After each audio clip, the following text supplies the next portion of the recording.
All right. Are we up?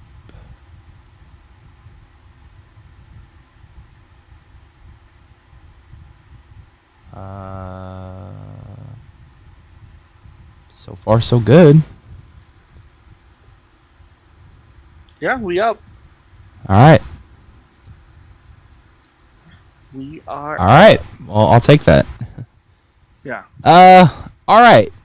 After 10 minutes. 3 attempts, yeah, and trying to fix OBS. What's up? What's up? Armani says, "What's up?" What's up, Big Armani? Antonius, Antonius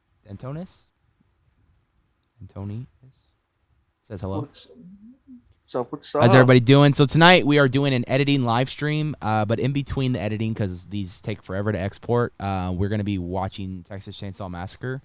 It's going to be a live watch through, so find it right now anywhere you have it available.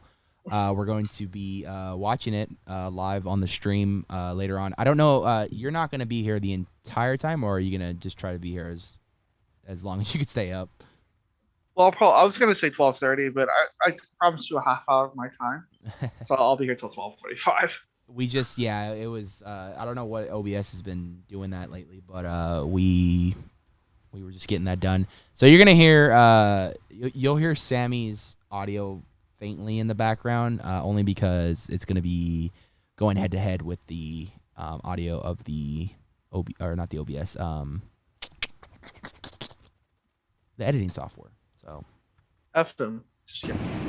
But we really pride ourselves on living in this the site-specific nature of whatever place we're. Just kidding. Of course I'm going. Tickets already bought. I can turn down the editing software, so it's good. Tickets have already been bought, Armani. What's Sammy, up, Jonathan? Yeah, we got the tickets. The first night we're going is going to be what, September 18th? Yeah, something like that. That's whatever that Saturday is. Yeah, September 18th is the first night we're going, which is opening weekend. Which is a month from today now.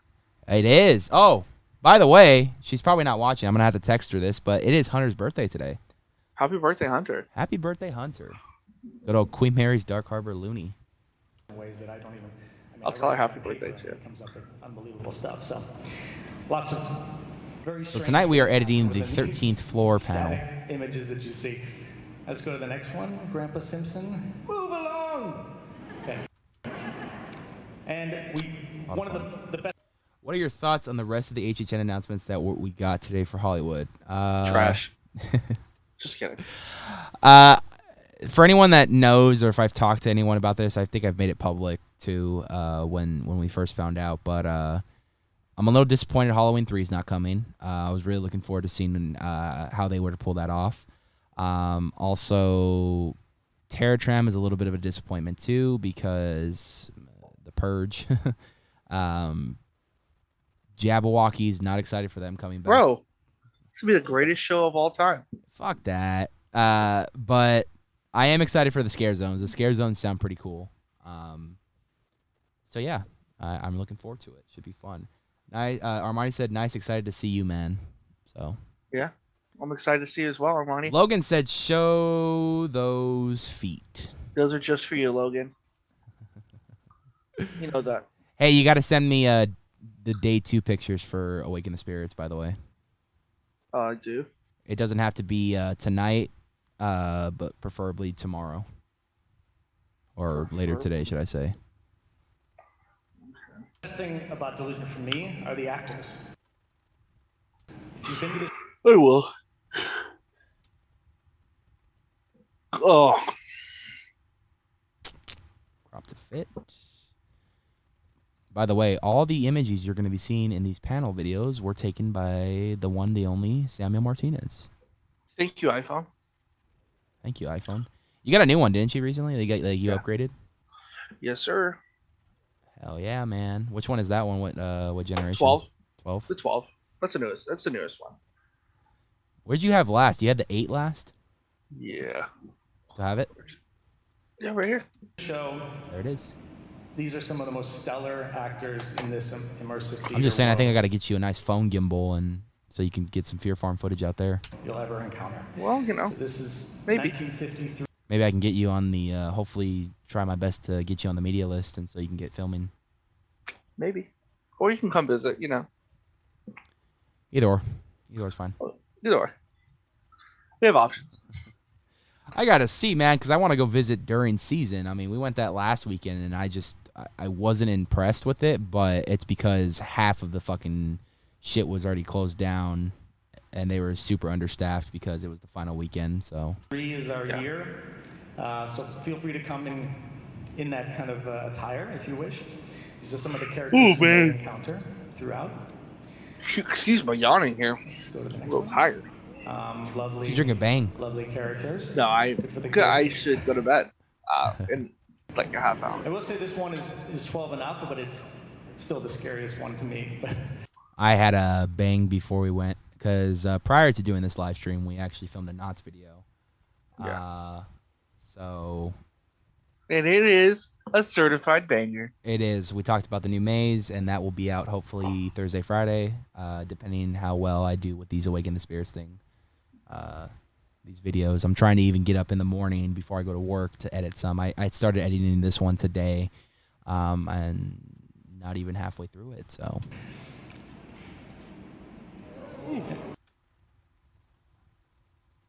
You can hear me in the background go, oof. This Delusion, dude, I really want to see this. It looks scary. I mean, but like interactive theater, that's all that's all us, dude. That's that's all we. So we're digging into. I'm about it, but I'm also like every other show, a little scary. Nature of all these stories. Yeah, a little scary action here. Yeah, but they can't touch you. I know. Why is everyone so terrified of this? Like, I don't see. I'm thinking it's gonna be more fun. I mean, yeah, it's gonna be scary, but like you and Rob are just like no, and I'm like yes, let's do it. I did not say no. I never said the words no. I just said yee. It's a little like scary. Everyone for some reason is so scared of what this is, and I think it's gonna be scary, but it's gonna be a lot of fun because you know how I am with interaction. No, I get that 100%. But did you see those? Did you see those little dolls and kids? And there's a few different things I don't play with. Are you watching the stream? Are you watching me edit? Is that why?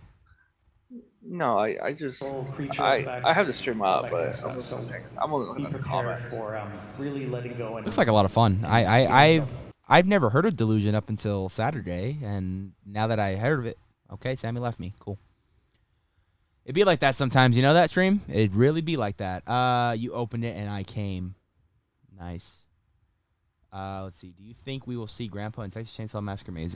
From what I understand, this is the 1974 original, and Grandpa didn't show up till I believe the second one. Was he in the first one? He might have been in the first one. I don't know. I haven't seen that movie in so long. That's why we're watching it tonight. I believe my computer decided to restart. Yeah, he's on Zoom. So I think he's in it. But I should make Logan a moderator too. Can I do that right here? Yes, he's a moderator now. Logan is Knights of Horror, therefore he's moderator. So I think it's Sammy, Logan, and Rob are moderators for the streams. Reference to Pinhead getting released on the FTB page today. FTB. What's PTB? I'm sorry, PTB. What's PTB? Let yourself get into this dark place when you get to the show. Let's go to the next one. Yeah, that's a terrifying. I can't even look at.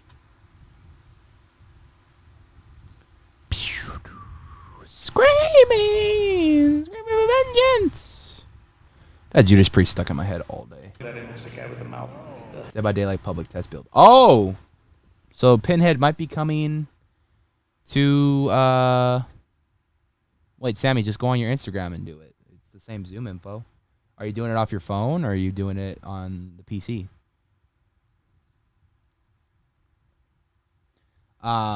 So they're thinking about putting Pinhead into Dead by Daylight. I'm for it. So all these really lovely family-friendly images you see for you that you might come in contact with some of these characters. You hear me in the background go, oh, hell no. but I'm for it. I want to see it. He's coming for sure. Yeah, I'm up for my phone. My PC's restarting, even though I postponed it. Okay. Let me send you that info.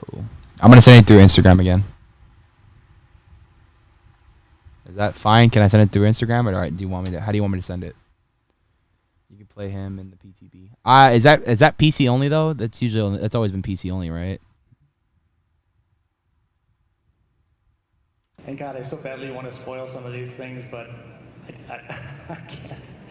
You get the idea. This is going to be scary. Well, I love it, and to give you a little bit of a taste, we do have a little bit of a video to show you as well. So here we go. Yes, enjoy the trailer. We got a trailer.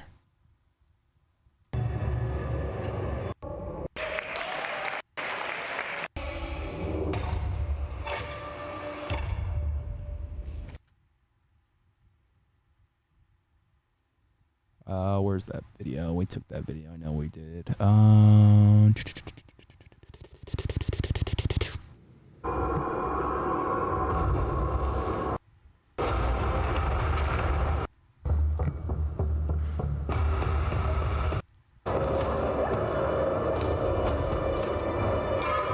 matches that. Yep. That's that. The trailer for Delusion.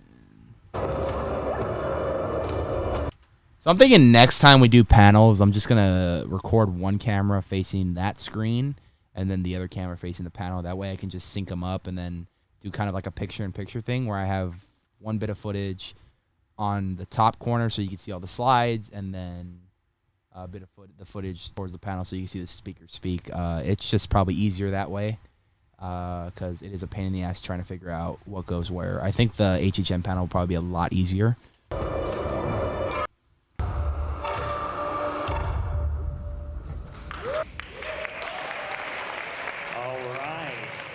I'm going to send it to you on Instagram then. You never gave me a response, so I'll send it to you on Instagram.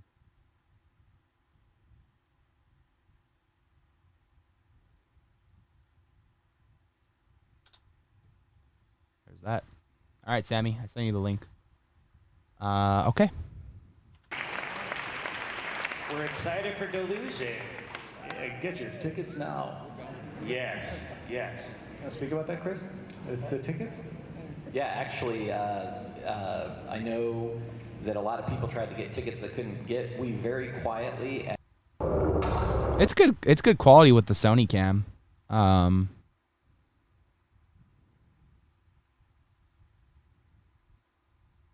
just too lazy to go download it.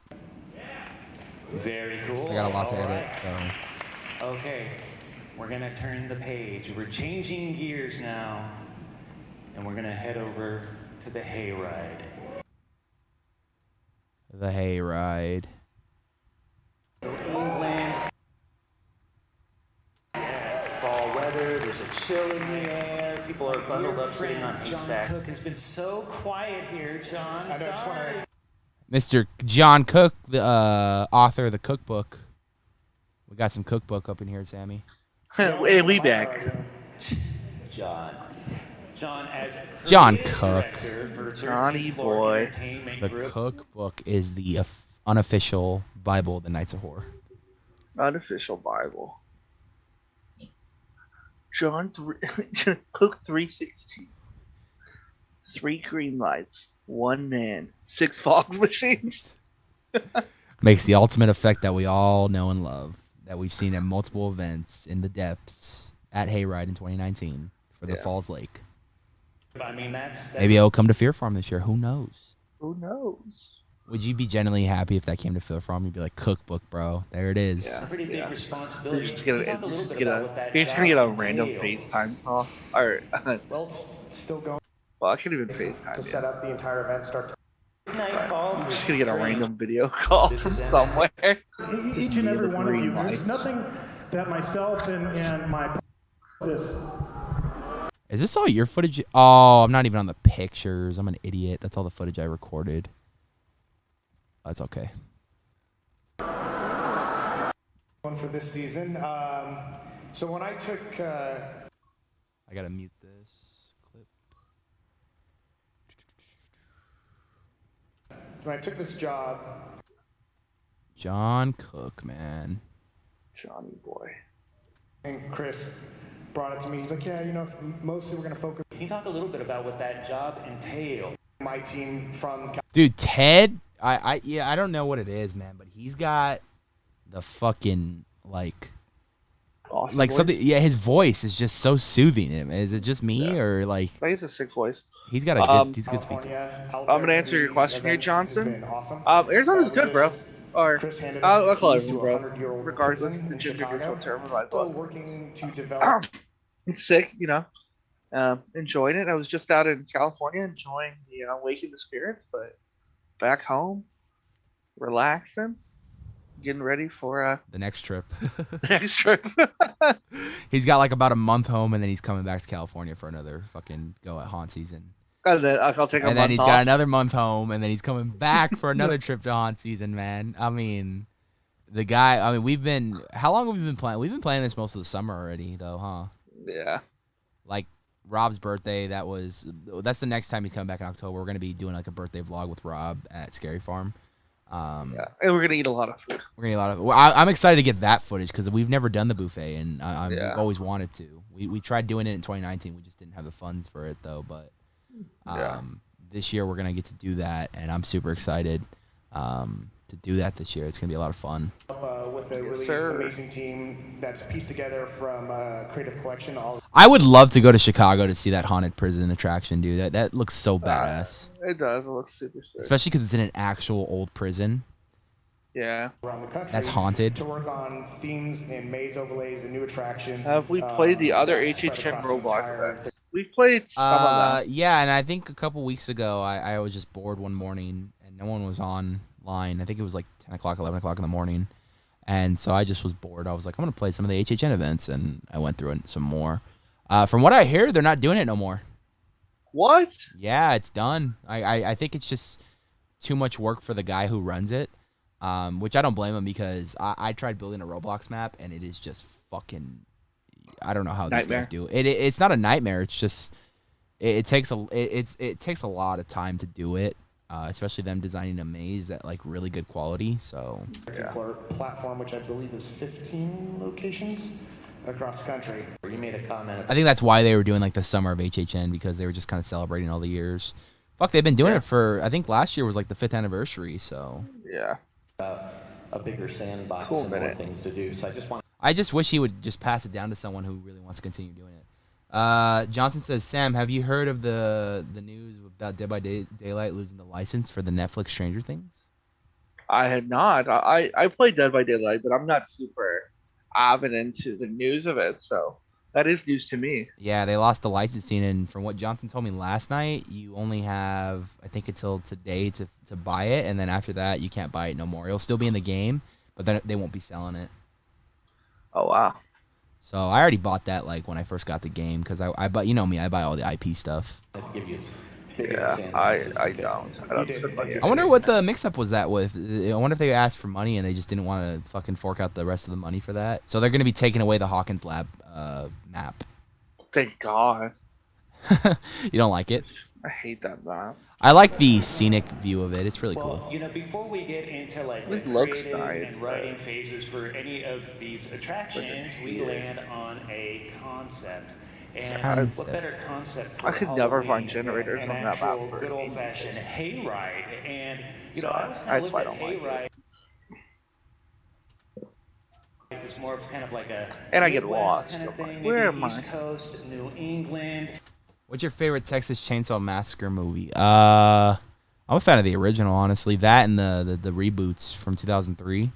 Yeah, 2003. I like those because it was more like, the way I always look at things is, especially when they do a reboot, is this is probably what they initially wanted the film to look like, but they, like a lot of these early horror films were so low budget that they worked with what they had. If you actually pay attention to the original 1974 Texas Chainsaw Massacre, you really never see Leatherface actually kill somebody. Like right when he kills somebody, it kind of goes off screen or it looks kind of cheesy. But I think that's what made those movies so iconic.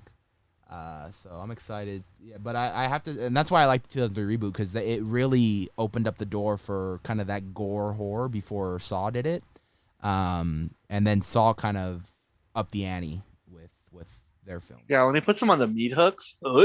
Yeah, and then of course actually using the chainsaw to cut through somebody like that was pretty intense. The faces. Yeah, wearing the faces and stuff, that was cool.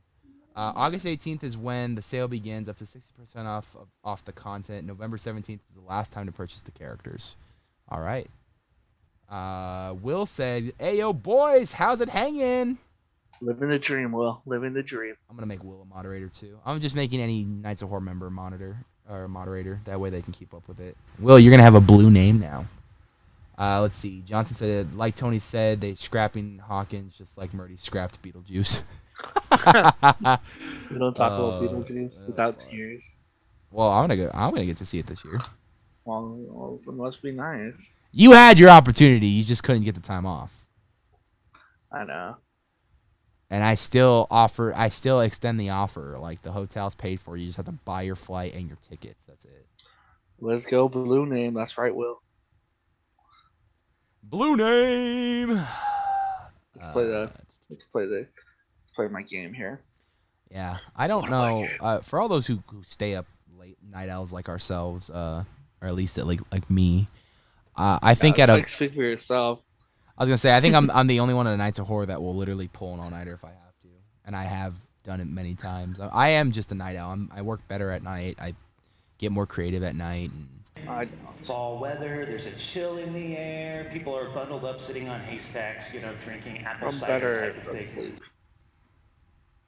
It's my specialty. So to have something kind of like that here in the middle of the concrete jungle of Los Angeles, I think is pretty cool and spectacular, really. But how did Hollywood lose the rights to Beetlejuice or Orlando, but Orlando didn't? That's a good question. I personally think, and this is just my opinion, I don't know the logistics of it, but I think that Horror Nights in Hollywood didn't have the nearly as enough budget to produce a good quality maze. It's ironic because I'm wearing a Beetlejuice suit right now, but I don't think they had the budget to do it how they probably envisioned it, because everybody knows with Beetlejuice you need like a ton of special effects, and you want to make that shit look beautiful because the fan base will judge you if you don't. Whereas Orlando has a different and bigger budget for the event, and they've been open. They really were only closed for a few months during the pandemic, and then they reopened. And that's just due to the governor over there just does not give a fuck about COVID. He looked at COVID and he's like, COVID who? Yeah. That goes the same with Arizona though, right, Sammy? Like, he didn't really give a fuck either. Yeah, no, they don't. Because when I went out there in November, it felt like how it is today here, where like just no one cared. No one was wearing masks, and went to the movies no problem. Movie theaters were open. Restaurants were open full capacity. Like, no one cared. But yeah, I think it's just the budget over there, like, because they produced the maze and released it for that weekend, I think, to hold on to the rights at Orlando for the HHN Light event. So they got to redo it again, so a longer run for people who didn't get to see it. So yeah, I'll give my full thoughts about it because I know I can't film in the mazes over there in Orlando, which is kind of stupid, but it is what it is. Also has its challenges, its differences. John, you want to talk a little bit about maybe the differences, or at least some of the differences between designing for a singular... So that's awesome. But I think the biggest, which we have now, luckily, got a little bit more time, so that's awesome. But I think the biggest thing that I personally... this guy, John Cook, man, I mean...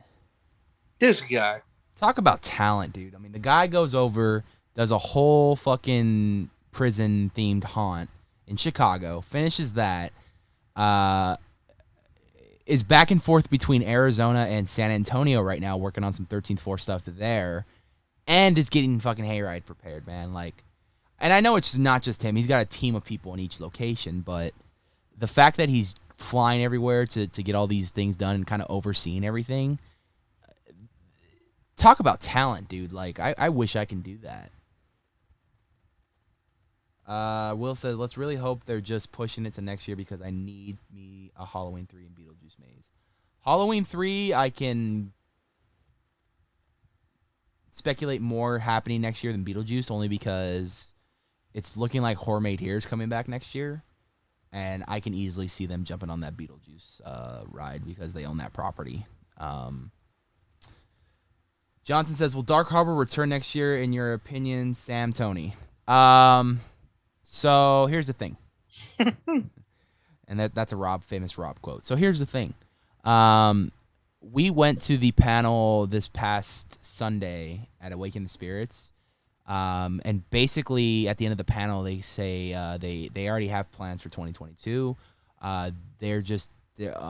It's up in the air whether they're going to be doing it on the boat or not, or if the boat's even going to be around for 2022 or whatever. Obviously, everybody's hearing rumors of them sinking the boat, them kind of just giving up on it after that whole battle all summer long happened in the beginning of the year of trying to preserve and save it, and Long Beach getting back the lease for it. I really hope it comes back next year. We only got to experience it one time on the 10th anniversary out of all, so that was cool. And we've made so many new friends and so many connections with the amazing talent and behind-the-scenes people at Dark Harbor. So I really do hope it comes back next year, man, because, a lot of my friends that I hang out with are scare actors at Dark Harbor, and I really want to see them return home. They love that event so much, and I will continue to support them going multiple nights if I can. They need to come up with like a frequent fear pass too, because I want to see Moochie, I want to see Hunter, I want to see Cavities, I want to see Sparrow and Bree and all them return. Creep, Rampage. I want to see them all. I want to see them do it. So we'll see. I hope so. What do you think, Sam? I hope so too. But I mean, I don't know. I mean, well, you never even been to the event too, so that would kind of suck if they don't bring it back and you never got to go. Yeah, it would suck, but I just think that's a bottomless pit. Antonio says, "Oh, go ahead." The bottomless pit of money that's needed. So like you're talking $25 million. You know who we need to call? The Ghostbusters. No better. Oh, hi, Mark.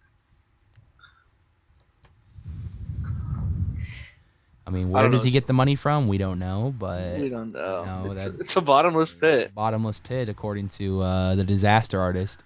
Do you know any scare actors that will perform at HHN 2021 in Hollywood? I know 2. However, they have told me they do not know where they are scaring at, and I will not reveal their names for privacy purposes. But I do know of 2 that I've talked to and said that they will be returning this year. They just don't know their roles yet. So yeah, I'm excited to see what they return as. We'll see what happens. Focusing on very detailed walkthrough haunted attractions where you're right up against we shall see. Producing something like the Hayride that, and we've now had. Unfortunately, you look at it, we've had it 2 years. How was work today, Sammy? And then it was long. Also kind of works as a perfect backdrop for us. Have you guys ever used disability passes during any haunt events? We never have, huh? Nah. We never needed to, though. Nah. I mean, because... Go ahead. But Tony doesn't know he's carried me around all year. I'm just kidding. Oh, man. No, it's more on the line of just like, we always come up with really good game plans to execute everything that we want to. And if we go back to the event multiple times, we only hit the things that we want to go through because we know at that point what mazes are good and what aren't. So we won't waste our times with the ones that didn't appeal to us. We're not as happy with Stranger Things 2. But... outer space. Hey, no. I'm just kidding. No. That was a Picasso masterpiece right there. Almost as good as The Walking Dead. Almost. Greatest maze of all time. Oh, God, this guy. You know it's the greatest maze of all time, bro. Why you gotta hate? A story about a Well, I'll tell you this: it's detailed from start to finish, no black walls. So. Black Town walls. named Midnight Falls. But I'm pretty sure that if you do need disability passes, I'm sure they will accommodate. And I imagine they'll be treated like a fast pass, where I know at other events they are, or you'll get like a return time. Dude, can't find the Midnight Falls sign. Wait, I just saw it. What the fuck? I'm not watching your stream, so I can't see. No, I know, but I just saw it. Where the hell did it go? Is it more up? Maybe it is more up. Oh yeah, that's photos that I took, I believe. But you also took some stuff for that panel. Antonius, if Killer Clowns did come back, I think I can promise you Tony would have a frequent fear pass. I would. That would get me to get a frequent fear pass and get me to go multiple times for sure. And if they were to put it in a soundstage, even better. Even better, yeah. And it will have more walkers than ever. Yes, it will. They're adding a whopping 2 more. Dude, that's already one more than I asked for. So, yeah, you know, it's just it is what it is. 7.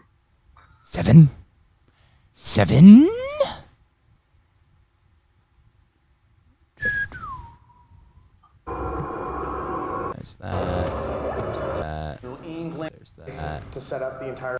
Midnight Falls is strange because, and the hayride also kind of works as a perfect backdrop for us to tell a story about. Would you say hayride is in your top 3 haunts?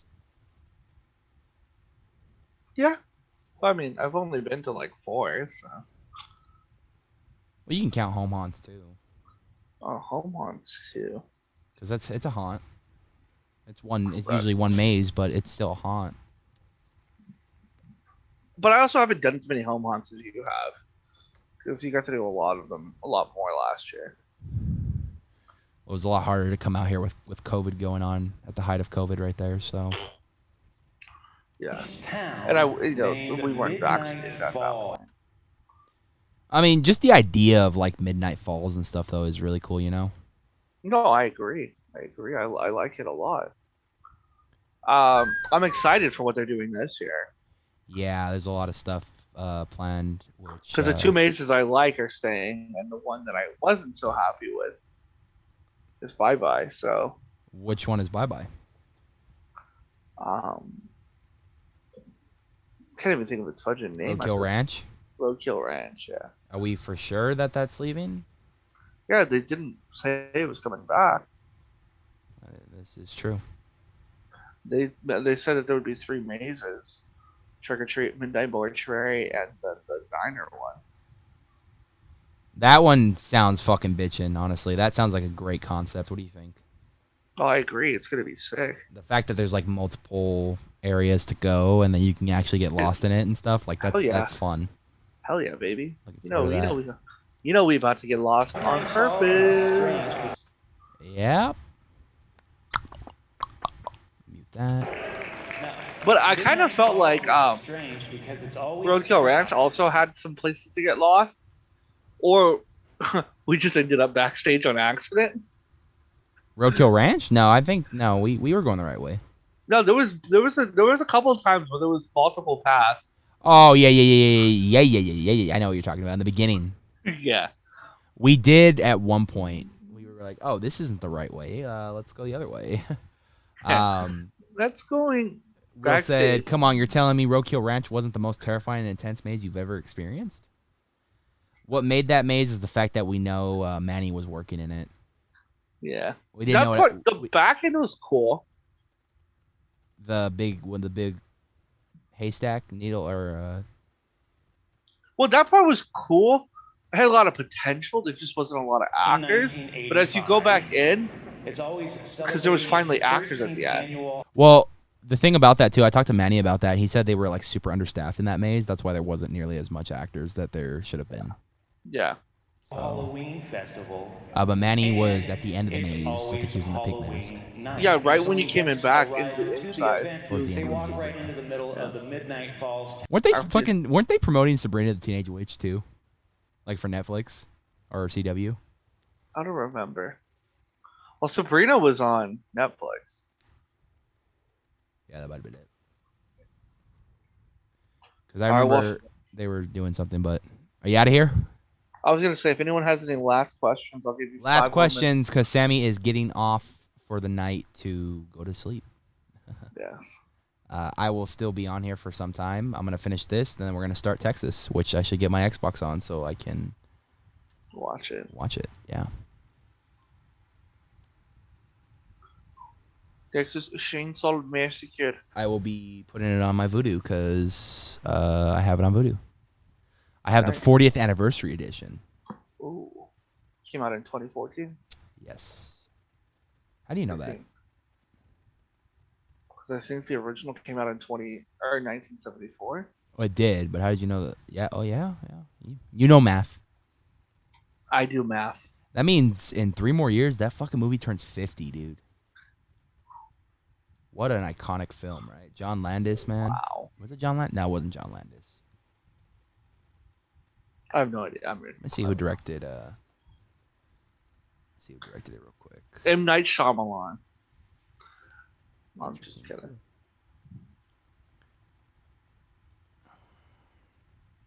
Bro, I didn't realize this, but one of the actors from House of a Thousand Corpses was that fucking Awaken the Spirits, man. Who? The giant. You've seen House of a Thousand Corpses, right? Yeah. You remember the guy who fixes the tire and he's wearing kind of like that bear hoodie? He's like a tall ass motherfucker. I don't remember that part. Was it the beginning? He's throughout the film. Yeah, it was in the beginning when they're doing the like kind of like little theater show for them. And he comes in, he goes, "Car's fixed," and then he's like the tow truck driver. Oh, okay. I don't remember him off the top of my head. Then But he was there? he got recasted. Yeah, he got recasted in Devil's Rejects, but Sucks. could have went to go see him, man. Second greatest film of all time. Devil's Rejects, man. What is the first Willy's Wonderland? Yes, sir. Dude, that was honestly a fun fucking film. Like I remember me, you, and Connor were all watching it, and it was just a fucking fun time, dude. Yeah. And then at the end, Freebird comes on. We're like, bro. That's what makes it the greatest film. What maze will you run to first when you go to HHN in Hollywood? Well, being that we're gonna do front of the line, I don't know if we'll stick to the strategy, but we're still gonna make a game plan for all those who are gonna be going to the event at General Mission. We'll probably do Texas, and then Exorcist will be right there, and then we'll probably make our way up. We'll do Terror Tram after, and then we'll go from bottom to start. I mean, and that's usually gonna be the game plan. We'll come up with a video for that for you guys soon. We do that every year. It's a tradition. We're going to be doing that with Knots too, because we're going to try to figure out a new game plan, especially with the new maze and the scare zone. we're already in talks on our game plan already, Yeah, so. we kind of were talking a little bit about it before we filmed the Knots video, but we have a lot of content to film. We got like 4 Knots videos planned. We have like 4 HHN videos planned. I have a ton of Awaken the Spirits content to edit, so I'm gonna be pretty busy in the next couple weeks. You guys are gonna have a lot of stuff. I'm thinking like we're gonna do like so like the video we filmed today. Like the plan is for this week. What I told Sammy is let's film a video every night this week, just so we're not going insane. So this week will probably be Knots, and then next week will be HHN. I'm sorry you guys have to wait. We have so much content. My leg is itching like crazy. I think I got bit by something. Let me see this shit. Yeah, I mean we have a lot, and we have to put all of our midsummer content out. Yeah. Because we vlogged, panels. Yeah, which the last review. 2 panels for Saturday will be out tomorrow, if all goes well tonight. And then I'll start editing all the Sunday stuff tomorrow night, and we'll start getting those out. I think there was like 4 or 5 panels. Well, no, okay, so the 13th floor and HHN panel will be out tomorrow.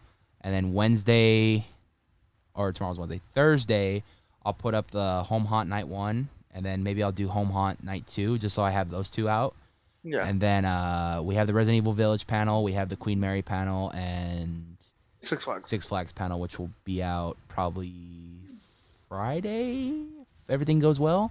And then the vlog for Awaken the Spirits will come out Saturday, which we need to start working on our vlogging skills because fuck, man, we never film an outro for those things. I think we're just so caught up in the moment and everything that we like to enjoy our time and remember things here rather than on film. So, Well, I do a great job on Instagram of trying to capture moments. Tony's always in the panel mindset. I am. To film that panel. I mean, I want to get. We need someone. Will, this is what we need to do this weekend. This is why we need you every time we get the chance. Rob's the other camera guy. He gets a lot of the B-roll for us. Where the fuck is Logan? We need Logan out there too. Yeah. Maybe we put Will on vlogging status. You know what I mean? He's good. I like his HHN vlogs. Will be going to the park I think tomorrow to get a HHN construction update. So we might be getting that out this week too. Fuck, a lot of content. Jesus Christ. Content. This is our busiest season, so you know what I mean. Every company has a busy season, and this is ours. So, no, you're good, Will. We're just messing with you. Yeah, we're just messing with you, man. But the Pandora set boxing was it was a good cool. teaser. It was a great teaser. Yeah, I mean, we already know unless they added some new stuff. I mean, we already kind of know what we're going to be walking through, but we kept joking around all weekend that this is kind of like the Rob made it good. We said this was a crack open. Rob said this is just the unlocking. We just unlocked the box. We haven't opened it yet, so this is kind of like the unlocking of the box, and something just kind of is coming out. And then when we get to Horror Nights, that will be the full opening of the box. But, I mean, it was just a little pop-up. Yeah, you literally walk in, turn the corner, they play some audio, then someone pops up at you, and then you walk out. It was a lot of fun just to get back into that Horror Nights kind of mindset, but it was a good teaser. We did it both days. Twice. So we did it twice. Just because we wanted to get our HHN fix and early Maze fix. So yeah, I got scared. Yep. New shit being filmed. Yeah, man. I'm excited to. There's a lot of new construction. The walls came down at Waterworld. The walls came down at Parisian Courtyard. Yeah. Terror Tram has been under construction lately, so now we can actually walk around the park and tell you what everything is. That's gonna be a lot of fun. Yeah. And Will, you heard it here. First, Will's sneaking into the soundstage for. Yeah, he's gonna give us an exclusive sneak peek of Exorcist. So stay tuned for that. I'm just kidding. That it is illegal. We do not condone. Oh, that. Rob's here. How? What's up, guys? What's up, Rob? How you doing, brother? We were just talking. Damn, about bro. you I'm trying to leave here, and Rob shows up. Man, I gotta stay. You might as well just stay till 1. Yeah. Oh, got you. That's real short. Were any of the Hall of Shadows things very long? So they didn't have a Hall of Shadows this year, and they made that quite clear that they weren't going to do that because this was such a fast event to put on, and they didn't want to put this event on in like a month. So it was all vendors, but we already got confirmation that during season screenings for December, they are going to be doing a Hall of Shadows type thing, so that should be a lot of fun. Yeah, it's Yes. Rob is editing as well. I understand that. Nice. John, I don't have that problem. Dude, I don't have to edit. I totally remember. You probably don't remember that. I need to hire some editors, man. Like I will pay editors once a month to just help me edit videos. Huh. So. Yeah. Any applications out there? Anybody know how to edit? Let me know. I'll hire one for starting, and I'll try to pay you what I can. I mean, we go pretty broke. Or if you want to intern and eventually, be part of the team, that would be also very helpful too.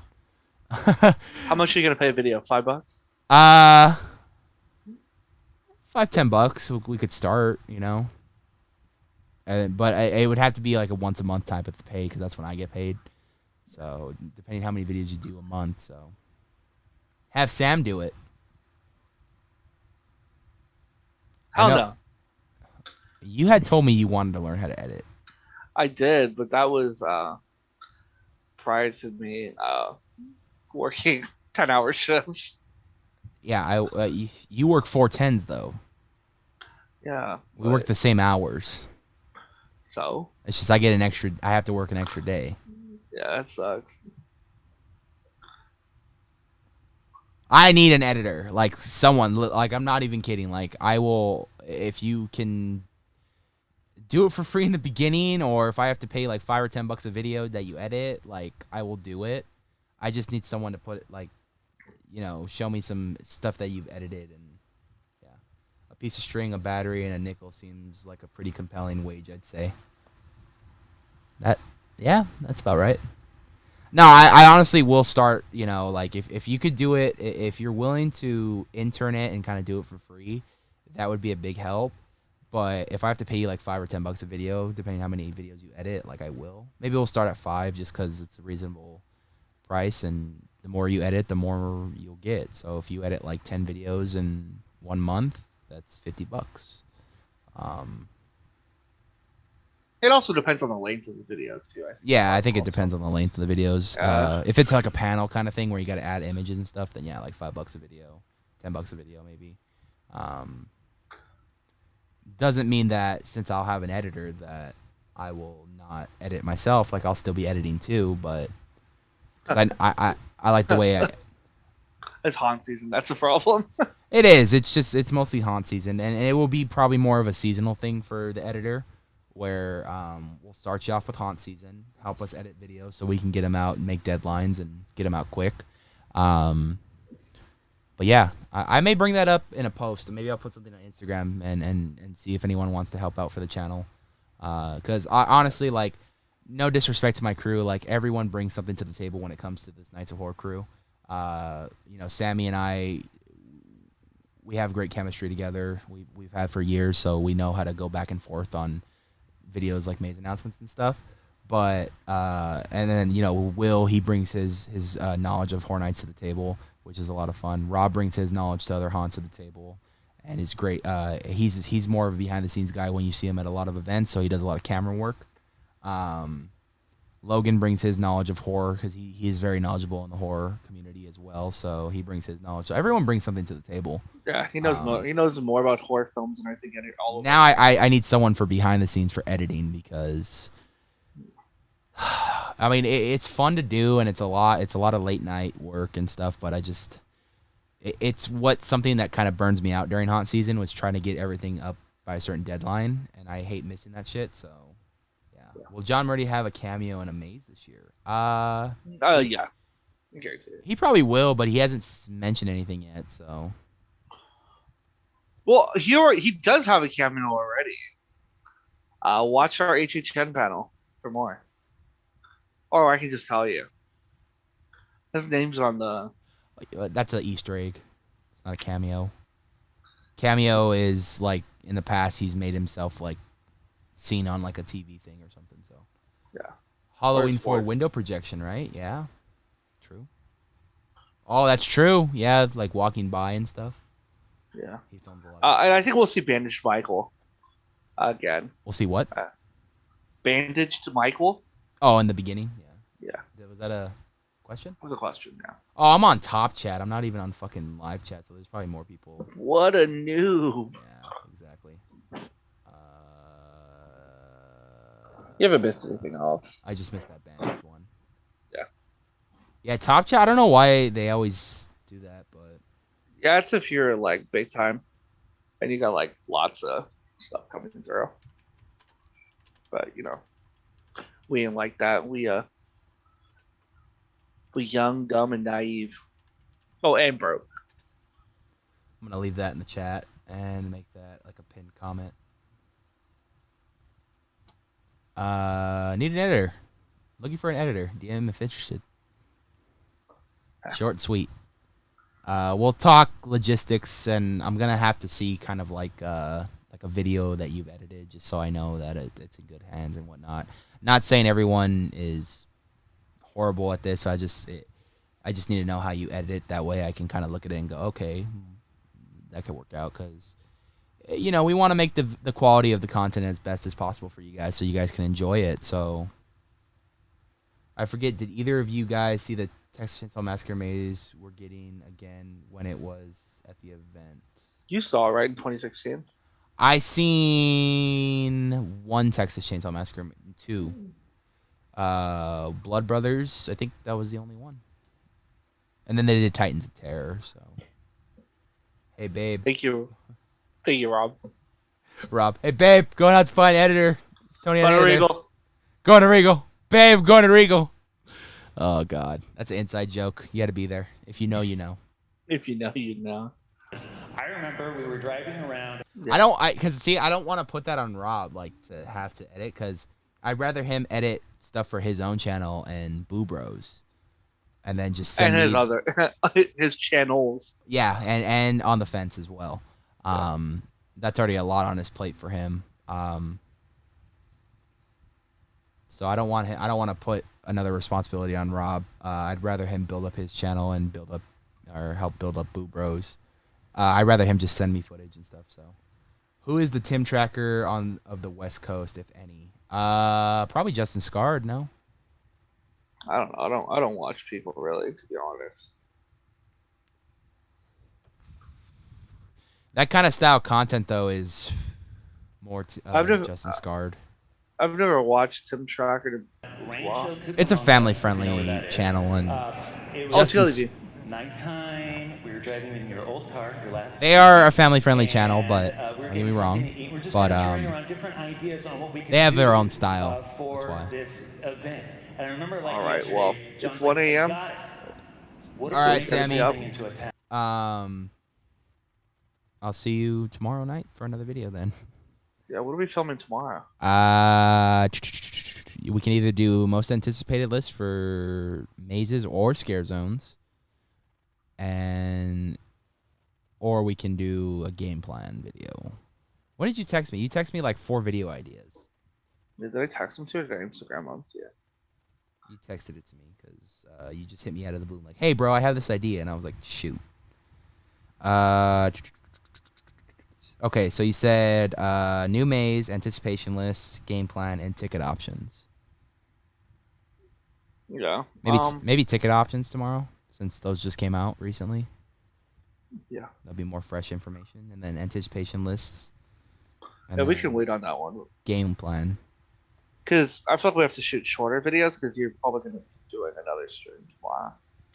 We shall see. I'm trying to do more streams because every time I want to do a stream, like we can't all get on the same page because we're all on different schedules. It's not nothing negative. It's just literally we have different schedules on the weekends. Like weekends are going to be the only time we're available, and a lot of us go out and do things and hang out with family and whatnot. So, yeah, which I completely respect. I'd rather you guys go hang out with your fucking peers and family than shoot Nights of Horror content. That's more falls on me. Having to organize stuff. So that's why I've been doing more live streams, because we haven't done nearly as much like we usually do for haunts, but it is what it is. That's why I'm kind of trying to blend editing with no data. Did we? Yeah, I feel like anticipation list we can maybe do this weekend, because I want to be able to take our time, go through our list. Oh. And I think a half hour is not going to be enough. Will said, see you, Sam. And then Johnson said, have a good night, Sam. I'll make sure to dream about you. Don't dream about me. I'll create a nightmare. Initial spark. And I also think a lot of it has to do with our... All right, brother. You have a great night. I'll see you tomorrow. See ya. All right. That should probably clear up some bandwidth now. So that's good. So we're back on full screen. And I can throw this louder for me to hear while I'm editing now. And then I'll turn it down on OBS so you guys can briefly hear it, but mostly hear me. All the way, thank you guys. We're going to try to get through this video as fast as we can now, because... Wait, are they actually doing a Halloween event, or are you just bullshitting? Because if they are, like, I'd say go for it so we can get some content for the channel. I never knew they had a fucking... If they did, but you might be BSing, so... A shared passion of traditional Halloween, so... Now that the youngling is out of the way, let's get to the adult content.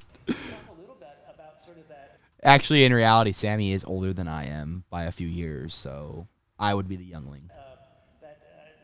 Things where it almost, I don't know, has like some, yeah, Midnight, what I love about Midnight Falls is it's all come together so organically, and it's one of those things where it almost, I don't know, has like some sense of like being home almost, and this like weird. Nights of Horror OnlyFans time. Spectacular party at event. That's a real thing. Wow. Do they do mazes, or is it more like a family-friendly thing? Little Halloween lives that we live, you know?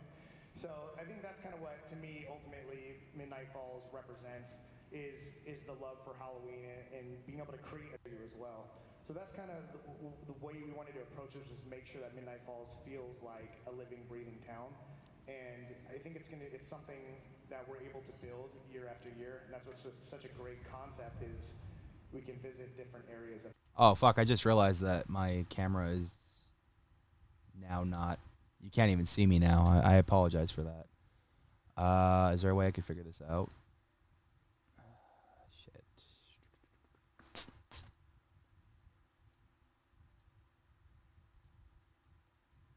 There we go. I think we're up. There we go.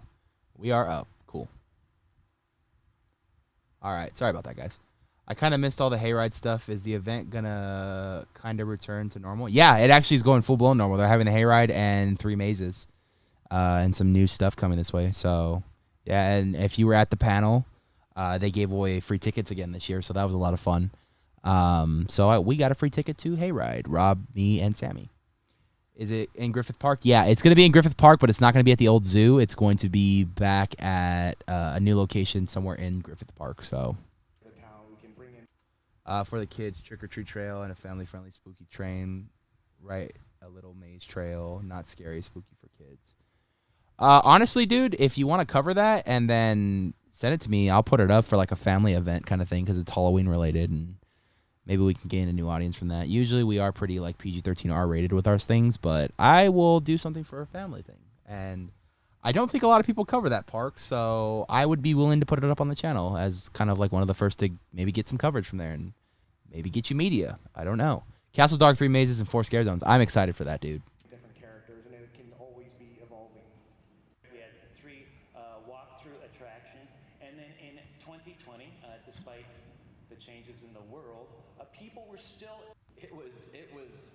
No, and it was awesome to be in the spirit of that. We decided to take the town's old drive-in that was recently purchased by a certain Mr. Revolta, who wanted to take it over and try and Monty. do life or death.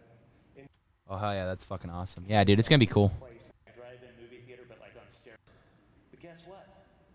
That was last year. You ready for 2021? All right. Well, we have a little video for you. Here we go. This is all right. Well, we have a little video for you. Here we go. On October 15th, we can also try Tunnel of Terror. Do you stay in contact with Awkward Arsic? I just saw him this past weekend at Awaken the Spirits. He was actually, I think, working the event. Guy's doing big things now, and he's a huge inspiration from the channel, too. I was watching him early on in Nights of Horror when he was still doing haunt updates and stuff. But, yeah, I do still keep in contact with him when I see him and stuff. He's a really nice guy. His girlfriend is equally as nice, so we actually had a little conversation with her on Saturday, so it was really cool to see her. I think that's when Rob asked permission if he can fanboy, and I was like, Rob, you don't got to ask me permission to fanboy. If you feel like fanboying, you fucking fanboy. Like, you don't need to ask permission from me. I fanboyed meeting the Resident Evil cast, and I fanboyed saying hi to John Cook. So you don't got to ask me, Rob. You're your own person. You're older than I am. If anything, I should be asking you permission to do things because you are older than I am. October 15th. What were you going to do? So you don't want to do Castle Park.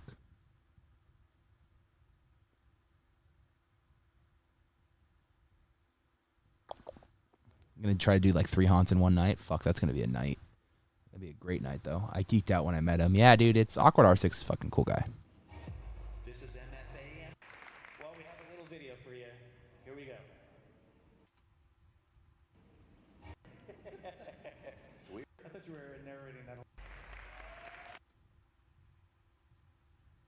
Little video. Delete that.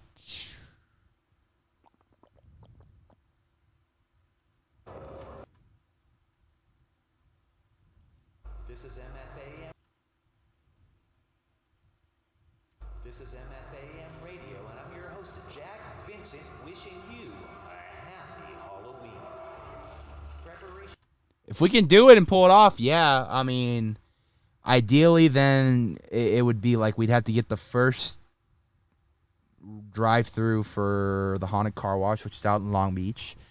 Then we got to make our way towards the Anaheim Hills for Pirates Cave. And then we got to go to Castle Dark, which is right up to 91. So that's going to be a busy night. I hope we can get it all done, and I hope we can do all of Castle Dark in one run, because I don't know how packed it will be, but we could try it. I mean, me, you, and Rob can sit down and talk about it one of these days.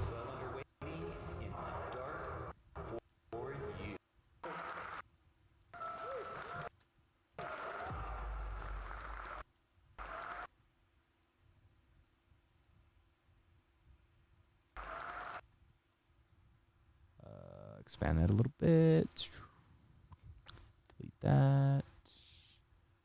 Let's get that more to the halfway point. Perfect. Have you ever considered growing your hair out and maybe dyeing a blonde like that? Yeah. I thought you were this town of Midnight Falls, and of course, yes, Jack Vincent will be back, the local Midnight Falls radio DJ, in his booth.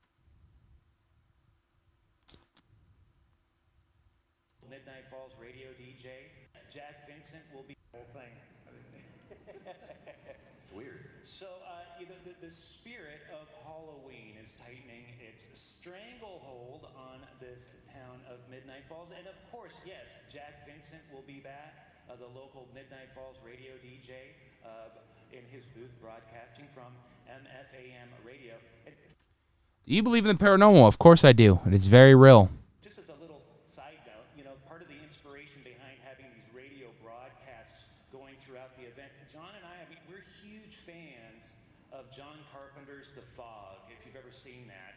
And there's the Adrienne Barbeau character. She's a DJ. You can hear her voice throughout the movie almost like it's a narrative. And they did something kind of similar with Hubie Halloween, if you saw that, too. Greatest movie of 2020. The greatest movie, yeah. I have to agree with John on that one. Rob, I got my frequent fear pass today, so I'll be seeing you on opening night. Also, Tony, Sam, what nights are you guys planning to go to HHN again? All right, Rob, you have a great night. We're going the 19th, but we got front of the line that night, because that's gonna be probably Sanity's only time he goes. So yeah, the 19th is for sure, and I haven't decided the second night I'm going, and that will be a general mission night for me because I'll be using my platinum pass for that. So I don't know what I'll be doing. I don't know what I'll be doing the second night, but I'll let you know so we can do a Nights of Horror vlog. Maybe even try not to get scared challenge. Who knows? Do you know if maze walkthroughs will drop on YouTube for HHN employee preview night? Probably. There's a couple people that go to those. We'll see what happens this year. I know Rob is going opening night, and while I'm over on the East Coast getting footage from there, Rob will be on the West Coast here opening night getting footage for Nights of Horror, and he'll be uploading those videos to YouTube as well. I'm going to be sending him the intro and giving him all the login info. So yeah. I think just about almost everyone from Nights of Horror has the login info now. I think I've given it to Logan to upload some videos so I can download them and edit them, and then I think I've given it to Will to do the same thing as well. And now Rob will have it. Sammy, I don't think he wants it because I don't think he has any need for it. But he can have it if he wants it. Will says, sounds good. Keep me posted. I will, for sure. I'll let you know when I go that second night. I got to talk to Tim about what we're doing for Try Not to Get Scared Challenge this year. I have no idea what we're doing. I've just got confirmation Thomas will not be here again for haunt season due to him completing his law school journey. So I applaud him, but I'm also very sad because I wanted to whoop his ass in the Try Not to Get Scared Challenge this year too and become the 3-time champ. Currently the 2-time back-to-back, so, you know. We're going for 3 years in a row. And if it's Tim, then we pretty much already won. So, I mean, we posted something on Instagram today saying that he's awakened. I think the Fiend is ready to come back out of retirement. Not retirement, but out of hiatus, out of hibernation to come out and play again. I think the Fiend is ready to go for round 2, round 3, round 2. Last year he debuted. Round 2. So. Yeah, but we thought, well, how cool would it be to have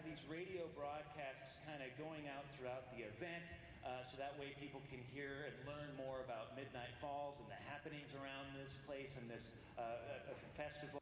It's lights out, TLEV. Couldn't have said it better myself. When you're at the event, listen to some of those radio broadcasts. So. That way you can learn more about this strange town of Midnight Falls. Now, speaking of the town, returning, of course, for 2021 will be our town square characters. Characters, as Rob would say.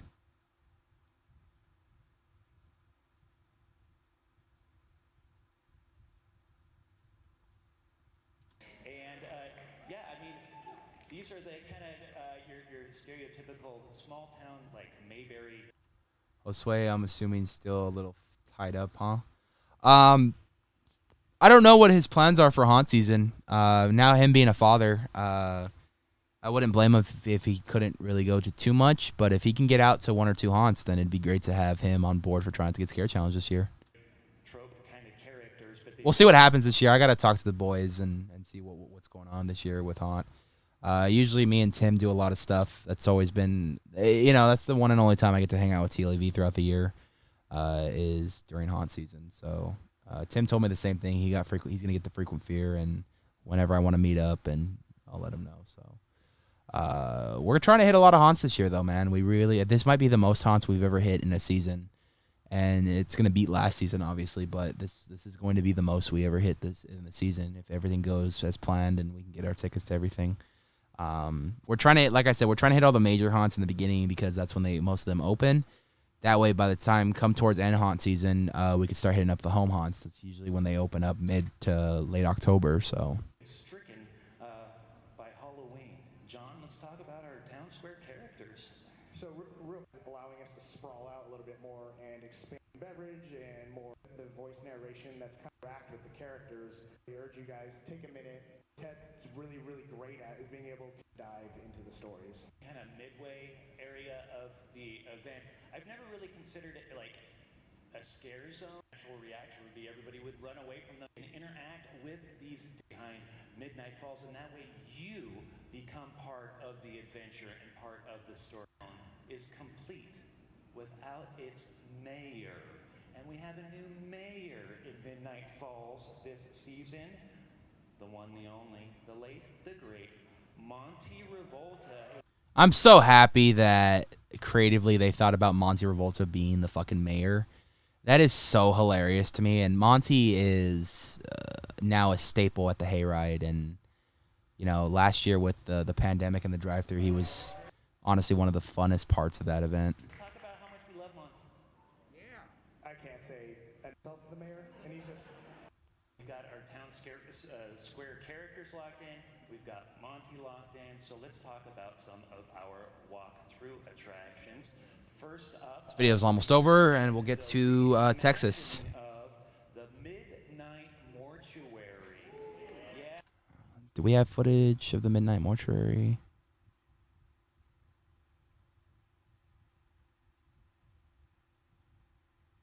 That's not what I wanted to do. Edit, undo, please. What is this? This is not Midnight Mortuary, is it? Crop to fit.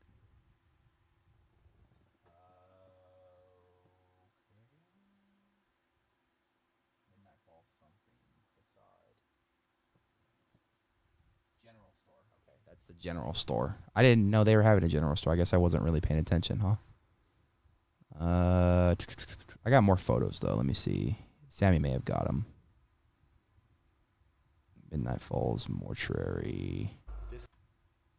Midnight Falls to set up the entire event. So no, I don't think we have any footage or photos of that. So Midnight Mortuary is coming back, so that's good.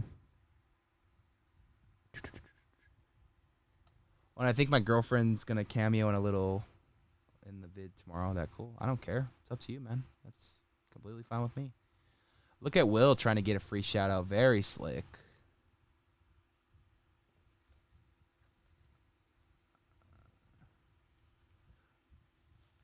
Will was trying to get a free. What is he getting the shout out from? I'm very confused right now. It's so this represents like that dark, and I've always kind of blamed the dark attractions at the Hayride since this year we have rebuilt the entire, the punk vampires have taken over and are throwing their big Halloween party out there, as well as a pretty expansive outdoor cemetery that the, Hope HHN goes back to adult content this year because it's been toned down since 2017. Yep, that's due to the Purge incident that happened in the Scare Zone, so you can thank them for that. the punk vampires have Favorite trick or treat. Fun fact about Trick or Treat, man. The girl who modeled this right here is Naomi. We've had her on the podcast before. You might better know her as Lucy from Not Scary Farm. So that's her. Why are you still up is the actual question, because it is currently 1:19 in the morning. Oh, you might be getting up for work, though, aren't you? Well, it's 1:19 in the morning. I'm doing editing. I have a lot of videos to edit, so that's why I'm still up. And we're going to be watching Texas after I finish this video so we can edit the next one. I might be up for some time. I don't know how late people will stay up and watch this, but I'll go until I have no more viewers at all. Or maybe I'll go until the sun rises in Orlando, and maybe I'll get some of my Orlando buddies up in here, so we'll see. Bingo, it's 4 a.m. here. Are you getting up for work right now, dude? Yeah. So people can see the residents and their homes. Let's talk about trick. what we wanted to do was monsters essentially, which is different. The monsters. The Dead End, brand new for 2021. The It's literally because of the Purge thing. Jesus Christ, it definitely has gotten a lot less gritty since then. Yep, I agree with that. Damn, Chris, you have to work this morning at that early? Damn. Big shout out to you, huh? Dead End Diner. All right. So this is another local. That's just how I'm going to start doing them. All the rest of the panels here on out for the pictures. Just put the fucking pictures on the screen for a little bit instead of making them small. With this, people are going to be. Human meat for dinner. I think it's going to be fun. And no, it is across the pack. Can't say it there as well. Yes. All right. So those are our 3 walkthrough attractions, and of course we're going to have the hayride itself. And I've always kind of looked at the hayride as Queen Incarnate has its vice grip on this town of Midnight Falls. But of course, this season is primarily going to consist of all brand new scenes. Oh, nice. Talk a little bit about it. It's like I'm watching this for the first time again. One of the things we wanted to try and do, is, like I said, by learning from 2019 and what we found to be successful and things we could build upon, is take certain scenes and either really amp them up or create all new. So I would say at least 80% is brand new on the hayride this year. That's awesome. And it's going to take you to different places throughout the town, different establishments, as well as out to the Midnight Lake, which was there in 2019, but like I said, it's reimagined, all new, bigger sets, more scares, more actors, and it takes you on this journey throughout the backwoods. And we will also see a couple of other types of businesses out there. So I gotta, one of the questions as a designer always get asked is where's inspiration come to the Midnight. At least 80% is brand new. One of the things, Ice grip on this town. Put that up right there. That's that one. There's like creatures and shit. This is so cool. I like this a lot. Crop to fit that. Of Midnight Falls. You are hitting HHN Orlando on a Friday night. I am, and Saturday as well. Friday, though, is going to be my front of the line day, so. But, of course, this scenes. So let's talk a little bit about it. Yay.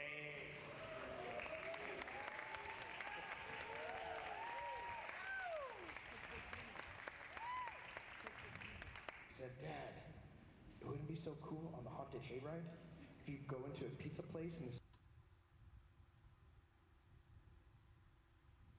This is the idea from John Cook's son, and I am so fucking awesome.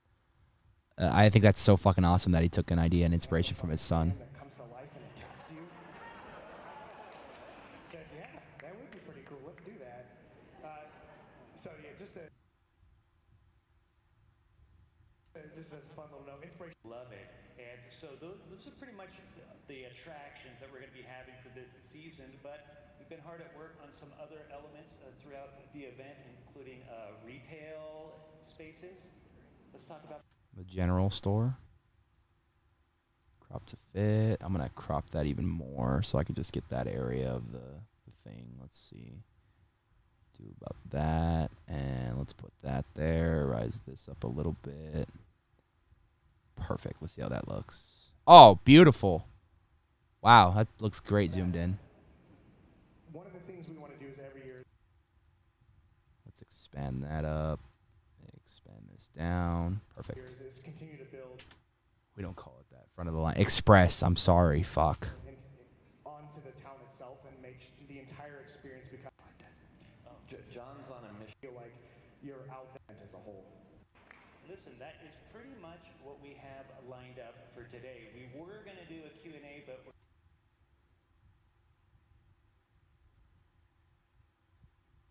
Crop to fit that. Boom. for today. We were going to do a Q&A, but we're not.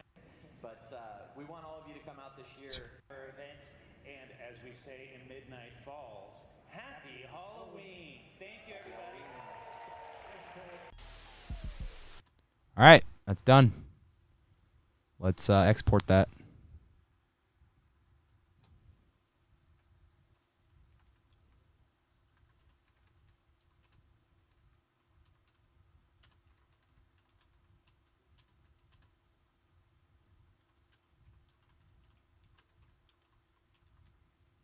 Oh my god, I hate it when it does this. Fuck.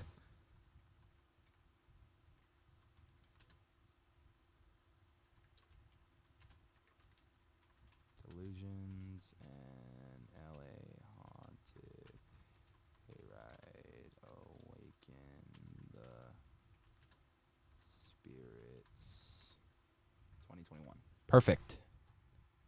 All right, let's export that. And with that being said, I think we're gonna start Texas Chainsaw Massacre. I gotta get it loaded up on my Voodoo account, but yeah, let's turn on some Texas Chainsaw Massacre.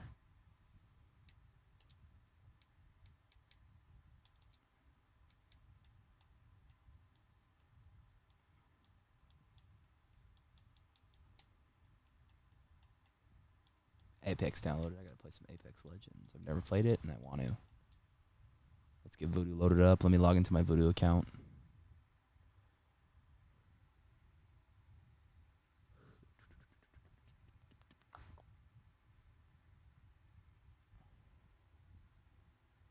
Wait, shit. Are you starting a movie at 1:30? You know what? If you're here, you're here. We're doing a little HHN prep. I'm gonna watch Texas Chainsaw Massacre while I wait for this, but I'll be talking with you guys in the chat as well. So it's just mostly for me to get a little preparation of HHN, and I don't know when I will be able to actually sit down and watch some of these movies, so I might as well just do it now, you know? Okay, let's look up... You don't have to, like I said, you don't have to watch it. I thought it'd be fun if you guys want to watch along. We're watching Texas Chainsaw Massacre from the original, the first one, to do a little HHN prep. And we might do it again tomorrow with maybe The Exorcist, which that's going to be a big mistake for me to watch that before bed, huh? Oh, well. There it is, Texas Chainsaw Massacre. All right, ladies and gentlemen, we're going to start Texas Chainsaw Massacre right now. You guys are more than welcome to join me.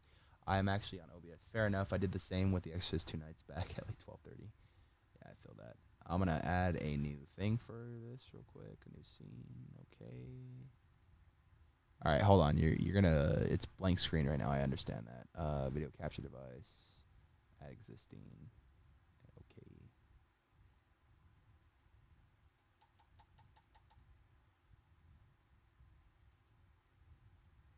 There it is. There I am. That's me. Just for this for the time being.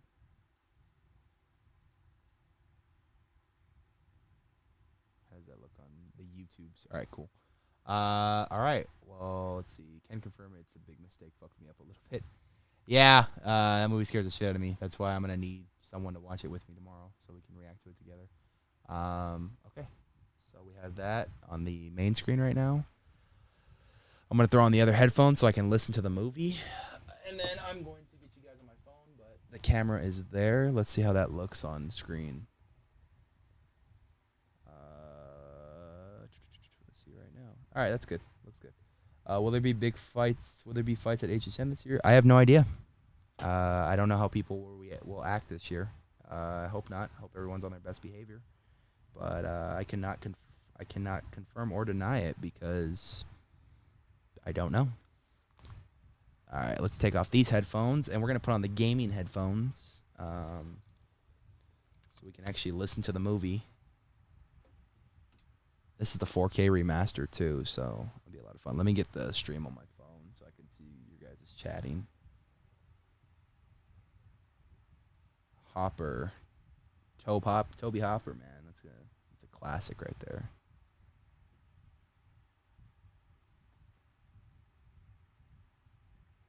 About to see is an account of the tragedy which befell a group of 5 youths, in particular Sally Hardsey and her invalid brother Franklin. It is all more tragic in that they were young, but had they lived very, very long lives, they could have not expected, nor would they wish to. It's so eerie when it starts. Holy shit! If they price their beers any higher, definitely less fights because no one will be able to afford them. No shit.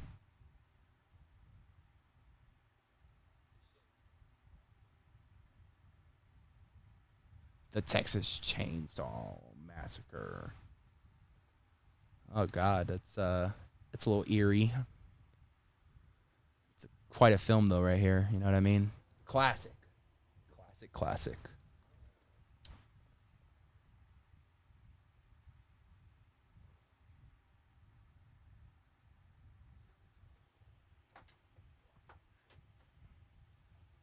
The sound of crackling bones, or what's going on here?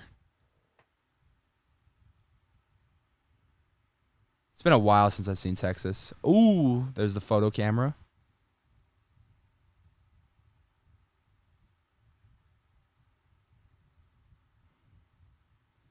You see like the flashes off my screen.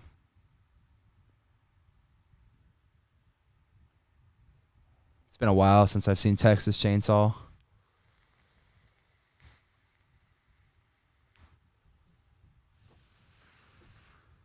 Again, we're probably not even going to finish this movie today. We're going to watch like some of it because this is exporting pretty quick. So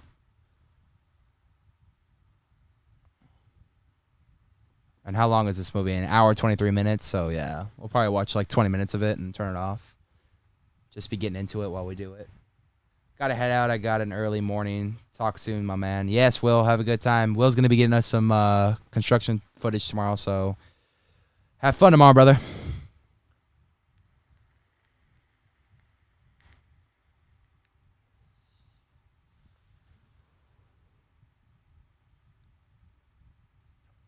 Oof.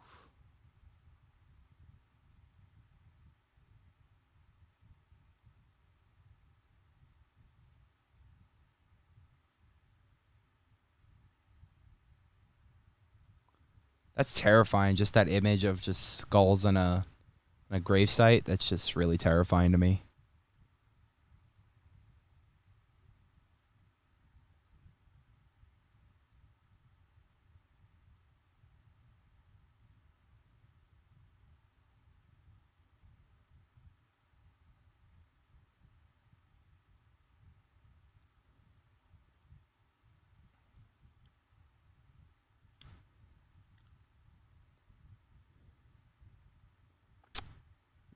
This film is so iconic and whatnot.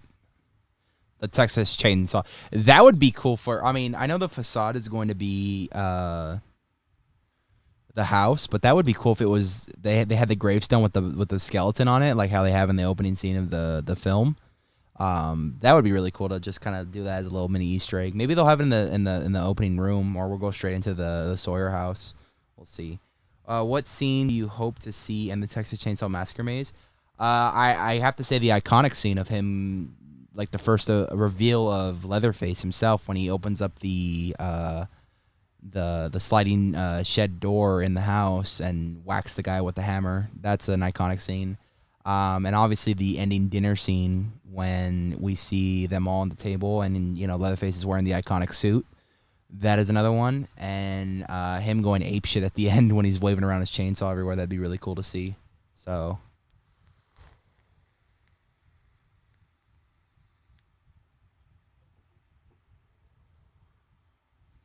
producer director Toby Hopper. I think he passed away. Rest in peace to him. Great director. But yeah. That's what I'm looking forward to seeing. And the cool part is this one's going to be at both Hollywood and Orlando, so I get to see both adaptations of how they do it. And I know Orlando's typically they do from like end to start. They open your scene up with like the ending of the film or something, and then they like kind of restart of how they got to that point. So then they walk you through it chronologically in a way. That's what I've noticed their kind of style is, which I'm excited to finally see that this year in person, which would be really cool. That's the next major thing happening for the Nights of Horror is the Orlando trip. Should be a lot of fun. A lot of fun. Man, to see how low budget this film is, man, this is so cool to see this. So iconic, man. This is like what started the Titans of Terror right here. This is what started the slasher genre. Is fucking Leatherface, man. That's so cool.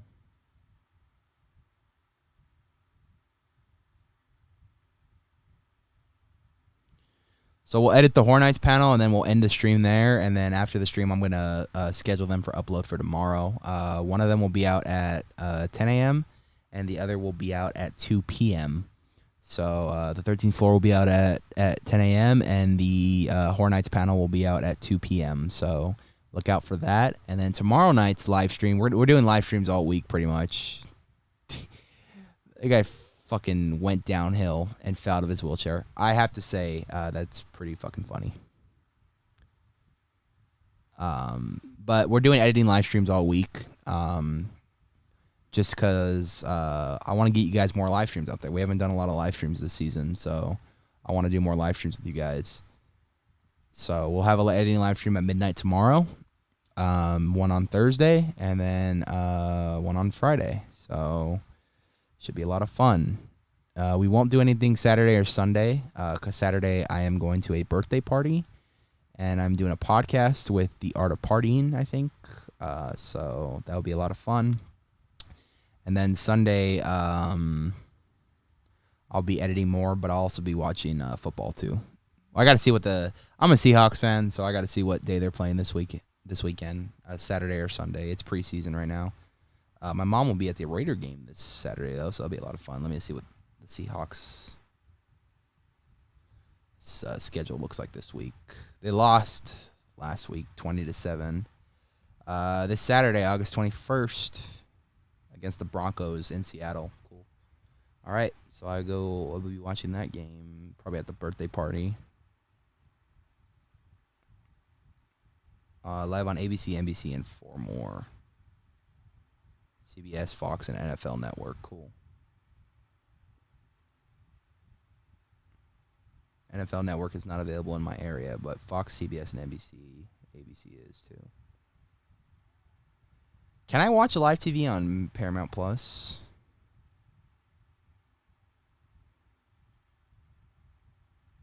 Because I do have I'm subscribed to Paramount Plus. Can I watch live TV on here? And that's how I'll be watching the game.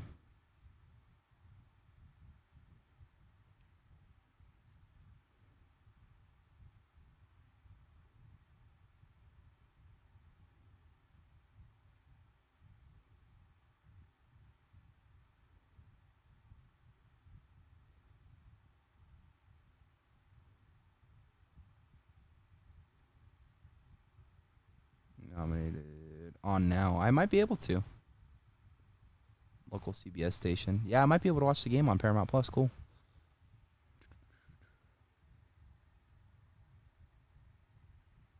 Let's see. I gotta catch up on some comments. You guys have been leaving comments for me. Did you see Chris Williams at Midsummer Scream Awaken the Spirits? No, Chris was not there at the panel. It was just John. Wait, didn't you work today? Yeah, I got off at... You got to remember, Chris, you're ahead of time with me. So I got off at 11:30 at night. I work nights now. I'm back to nights for the normal school year. So I got off at 11:30. So my night's just kind of getting started. I actually drank a Bang Energy as I was getting ready to film with Sammy, and I was juked up on energy then. It's starting to wind down just a little bit, but yeah. But yeah, Antonius, Chris was not there, sadly. We were hoping he was going to be there, but it's okay. It was good to see John Murdy again, and for him to even get out here, obviously with the COVID flight restrictions and stuff in Ireland, you know, that was cool.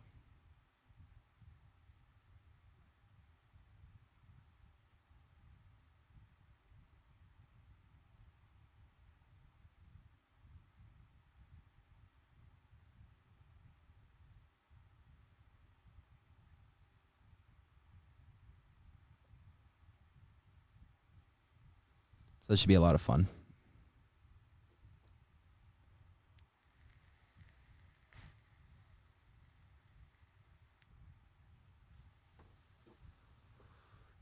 We might not be doing an editing live stream if this podcast. I got a podcast in the works with two people from Not Scary Farm. So if that happens tomorrow, I'll let you guys know. And we might not be doing a live stream tomorrow, but I'll still be editing afterwards.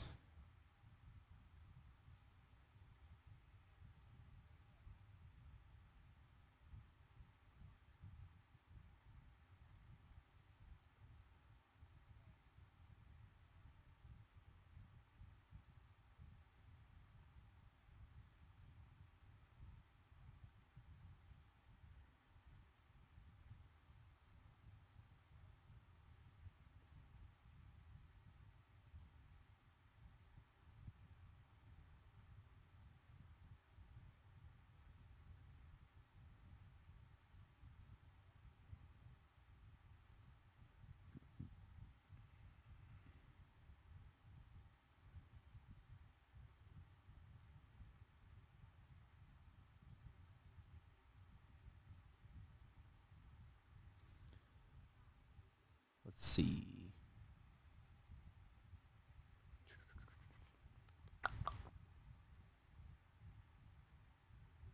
I'm an early morning editor. If I close, I can't do it afterwards. Yeah, I'm a night owl, Chris, so I'll be up all night doing it. I'm not really a morning person. Who's the creative director at HHN Orlando? It used to be Chris. Who is the creative director right now? It's sleep, then morning, breakfast, and editing. Although it's season, it will be go, go, go. Chris, who's currently the creative director over at Orlando? It used to be Mike Aiello, right? But now he stepped down to work on Epic Universe. I don't know who's currently running it right now, so...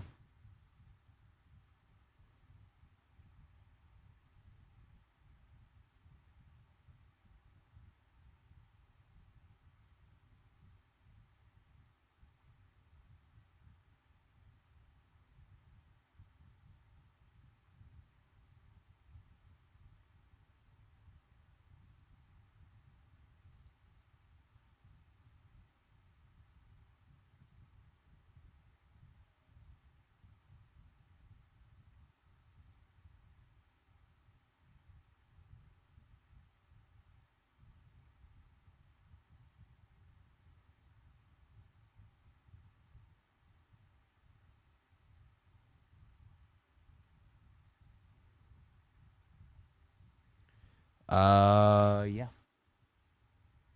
We don't have one, I don't think. There's different people that work on different parts. Okay, yeah, because it's a bigger event, so it's a bigger event, yeah, so it is, there's more people that work on it. Like Charles will work on some houses and other people work on some zones. Some work on shows. Okay. So yeah, there's multiple creative people behind that one.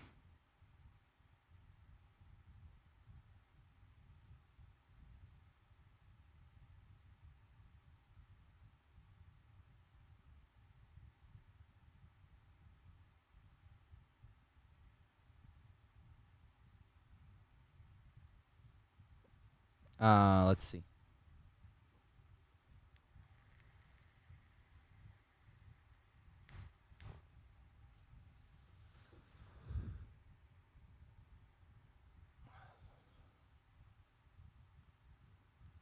It's one of the weirdest scenes when they pick up the hitchhiker in Texas Chainsaw and he pulls out the fucking shaver razor blade.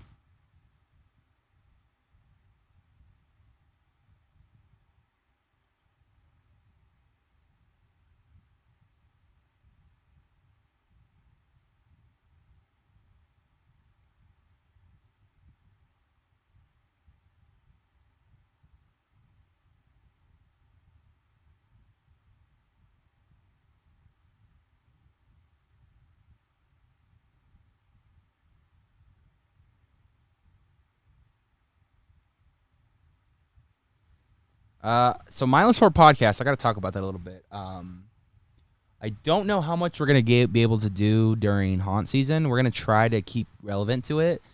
But if we don't do a lot through haunt season, we're going to try to get Scare Actor Appreciation Month going again in November. We didn't get to do it last November, but we want to bring it back this season. So if we don't do any podcasts during haunt season, don't trip, because we'll have pretty much almost every weekday in November, we'll have hopefully a Scare Actor. And I'm planning on trying to schedule that and work around that. But yeah, it's gonna be hectic because I work nights, so I'm either have to do them early morning or do a bunch on the weekends and then get them out for you guys on Saturday. So, and the new format of the podcast that we do is more like late night, where I do like an opening monologue and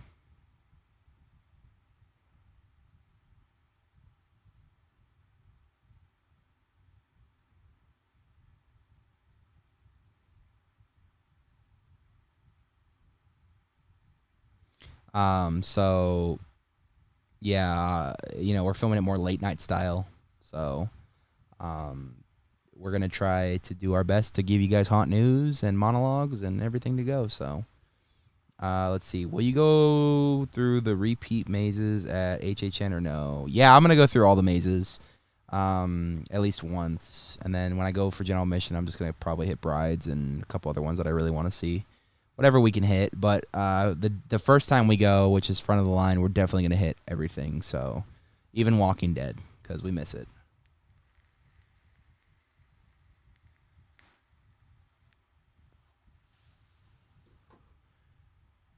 This guy has straight up a legit fire up in the fucking...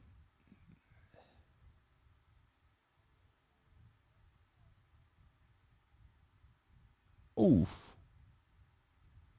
Straight up cut his ass.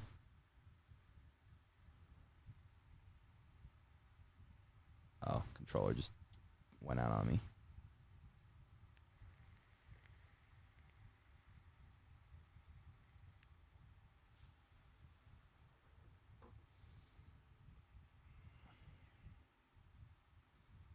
We're supposed to do watch-along movies for HHN or what? Well, you guys better let me know like in advance if we're gonna do this, because I need to make like I said, as haunt season gets closer and closer, weekends are starting to get more booked. Not only that, I got like personal family and friend things I got to do on some weekends. Like this Saturday, I'm going to a friend's party. It's gonna be kind of a joint party since she wants to celebrate us together. Her birthday's today. My birthday was last Friday, so we're gonna do like a little joint thing. And then next Sunday, I'm having family come in from out of state. We're going to have a big like family get-together, so that should be a lot of fun.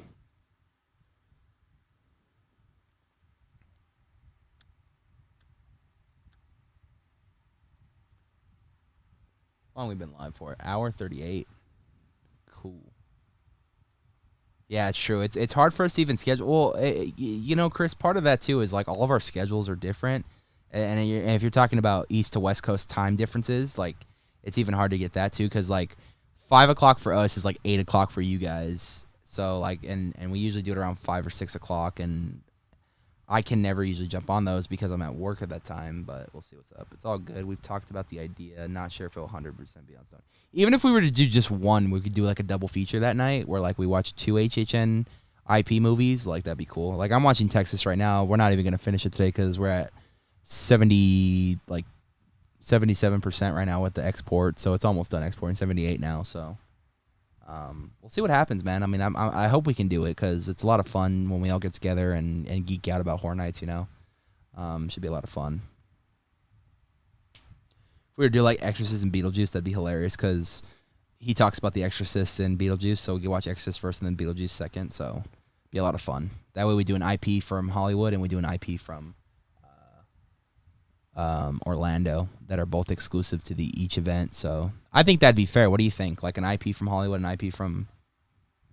We have to do Beetlejuice, yeah. So we could do like Exorcist and Beetlejuice, since we're getting Exorcist on the West Coast and then you guys are getting Beetlejuice on the East Coast, and each one of them is going to be exclusive to each event. So that way we cover both Hollywood and Orlando. What do you think on that idea? I think it's a good idea. I mean, but I'll run that with the guys. And we'll try to schedule something for like a Saturday or something. Maybe like the first Saturday in September we can do it. That could be part of some HHN preparation and get 2 movies out of the way for me. I don't know how many HHN preparations we're gonna do. I mean, I'd like to do these with a lot of the Knights of Horror crew, at least on our side of the channel. But I don't know. We'll try to work something out.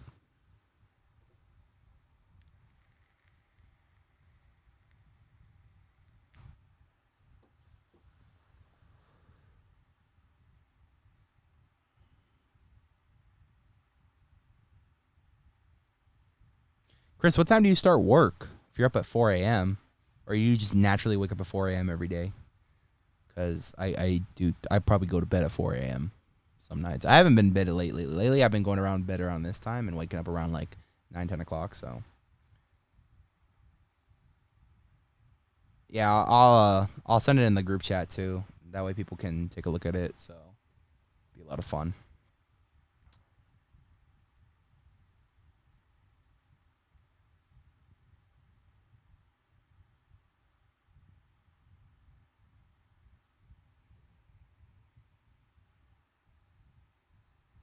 What scene do you hope to see in the Beetlejuice maze at HHN Orlando? Sorry for so many questions. No, I highly encourage questions. Keeps the chat going, and I like that. I don't know, man. I think I'm just excited to see Beetlejuice himself. But to go into that world of like the model house to see, I want to see the model set, and then I want to be transported into that world of the model set. So that alone would be really cool. The kind of like prison wait time area would be really fun to see too, so I'm excited. I have to work at 5:30. I just like to have some time to wake up, drink some coffee. I feel that. Yeah, I feel that. I'm not much of a coffee person, but you know, I feel where you're coming from.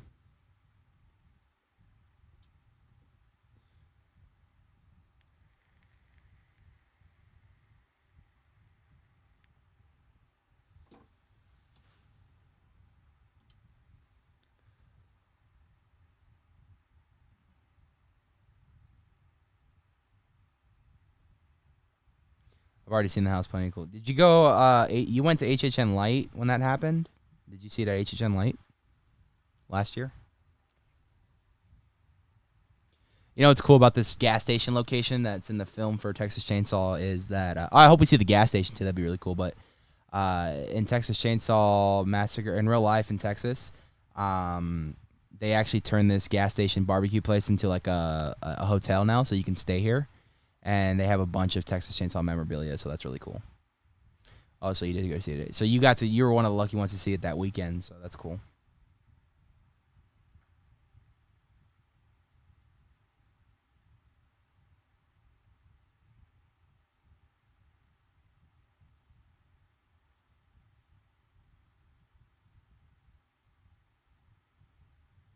By the way, looking for an editor.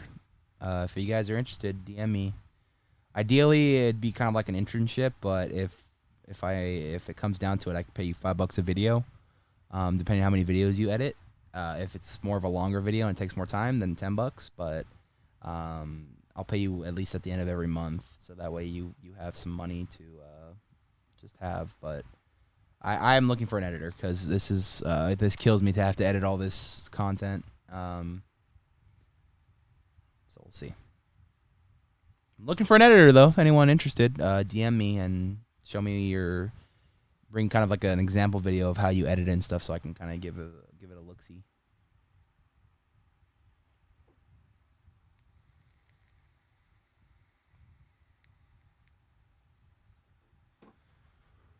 I'll probably be making a social media post about that tomorrow.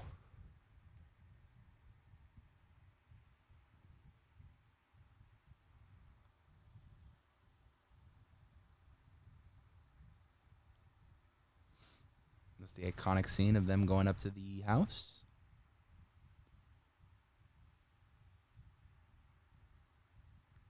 There's a house. I don't think that's the house, but there's a house. Oh, no, that looks like the house, maybe. No, the house wasn't that big. Do you know any fun facts about the original TCM? No, but I can look some up.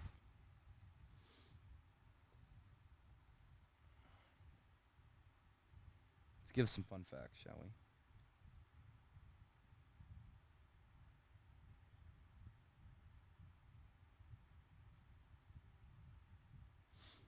20 terrifying facts about, or you want 20 terrifying facts about the Texas Chainsaw Massacre, or 11 things you didn't know about Texas Chainsaw? We'll go with the things you didn't know. Okay, so let's see. The film is an allegory for the Vietnam War. For Hopper, the newer, shinier chainsaw is more than just a piece of moving picture memorabilia. It's a chance for audiences to revisit the political underpinnings that led to the film's creation in the first place. Through an easy to think of the film as straight up a horror movie, the Texas Chainsaw Massacre also belongs to the new Hollywood movement that was happening during the 1970s, an era when films were being influenced by the pervasive disillusionment resulting from events like Watergate and the Vietnam War. Hooper said, I was reciting to life around me as I knew it. The film was to me a part of what I felt like we were moving into in the future. An example of that is when in the van, the news is on the radio a couple of times, and the news has these horrible stories on it. Let's see. Horrible stories on it about things like an office building in Atlanta collapsing. These things really weren't happening in the 70s, but now they are, and 3 of 4 times a day. So it is a reflection of my feelings around the political environment, especially here in Austin, where I had a beard and sandals. It was coming from part of my reality. The movie was marketed as a true story. It's not. People are convinced that it did happen when it really didn't. The shoot was excruciating. They filmed in 100-degree weather. That's interesting. Hooper wasn't afraid to push his actors. By the time I finished the film, I think everyone hated me. Wow. So he was a real...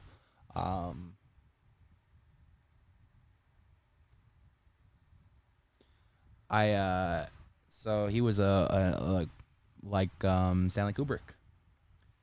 And it says it's not as gory as you might think. I remember that. Usually movies look like movies. This just looked like you were there. It's true. Fun fact, Hooper deliberately limited the amount of on-screen violence in dashed hopes of getting a PG rating. The MPAA settled on an R. Leatherface was an entirely new kind of boogeyman. I believe that. The final girl, Marilyn Burns, really was terrified. I think that whole scene was the most intense part of the movie, and all of us were slightly insane by then. That's insane. The movie influenced generations of filmmakers. Ridley Scott calls it one of only a few really great movies. Hooper's original 16mm reels were used to restore the film. That's cool. This is probably what we're seeing it on right now, 16mm film. The 40th anniversary edition at South by Southwest is not the same one that was in theaters. In March, a refreshed version of the film premiered at South by Southwest in Austin, which was befitting considering that that is where the film was shot. Hooper was a hand on the screen for the screening and thrilled with the audience's response to the film. They loved it. Hooper told us the day after the premiere, the response was kind of scary. It was so good.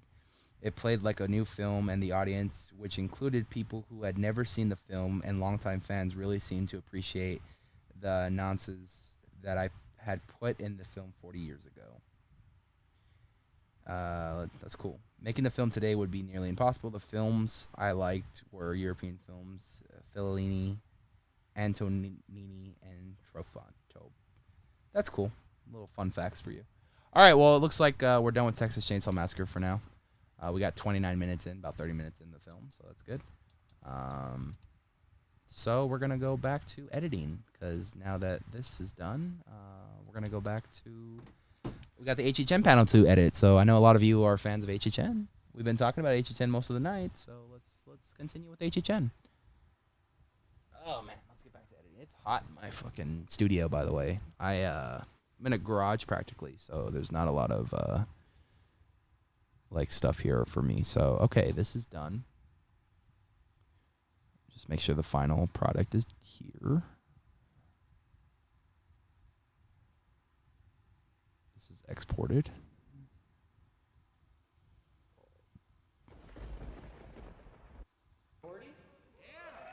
All right, so that's done.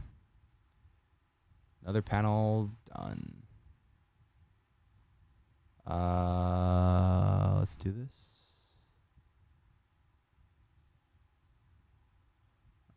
Actually, let's shrink it.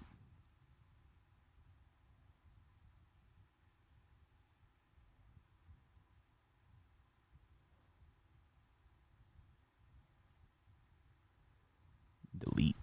Okay. And OBS, we can go back to the stream. Move the camera back in front of me again. There goes my hard drive that has all the stuff in it. The footage that we used for... That's how we transfer the footage over from the laptop to my computer here. Put that back up there like it was. Let's see. All right. We are back. Did my camera go off? Why is my camera off? Mother...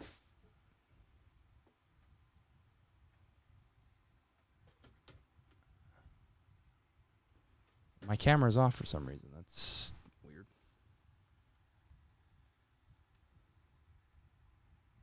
Oh, because... Nope.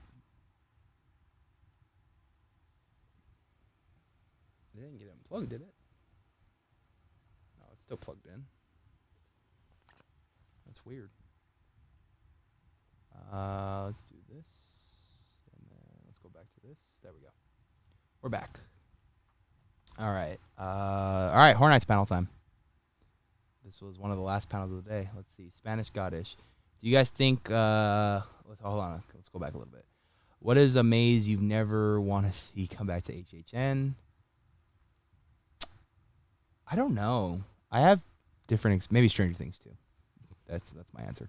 Do you guys think they will announce more scare zones? No, I think that's it for scare zones this year. I think they're only doing 3. Man, I wanted a Killer Clown scare zone or maze. Yeah, I know. I did too. I'll take anything Killer Clowns. I love Killer Clowns from Outer Space. For anyone that doesn't know, now you know. Okay, let's go down a little bit. Grey Phantom. There's Delusion. Okay, let's delete those. Yes. So we got those deleted. Let's delete these. Yes. Did I not delete them, or? I thought I had them all, but I guess I didn't. Let's delete those. Yes. Can delete that. I didn't want to do that.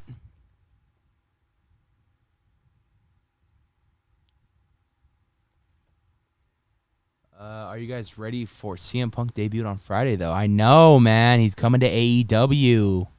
I'm so excited to see him return to the wrestling ring, dude. Like, I've been waiting for that for a couple years now, but he's finally coming back, and I'm couldn't be more happy, man. It should be a lot of fun. All right, here we go. This is the HHN panel.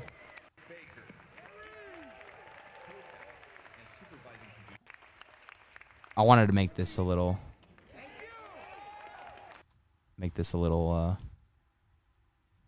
video as well. I'm going to export this real quick. This will be for Instagram, be a little appreciation post for the Midsummer Scream team. We'll do a little fade out at the end. Transition. Basic. Fade.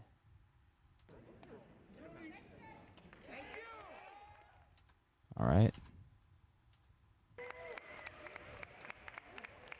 Executive Director Dave. That's gonna be something. Do you go to any of the wrestling conventions? I know Bret Hart and Miro are going to do signings in LA. Man, I had no idea. That's cool. I didn't know there was. I knew there was one called Starcade that's out in Vegas usually, but I didn't know they had any local here. That's cool. Can't wait. I'm gonna be at HHN on October 30th. Awesome, dude. Good for you, man. You doing express? You doing general mission?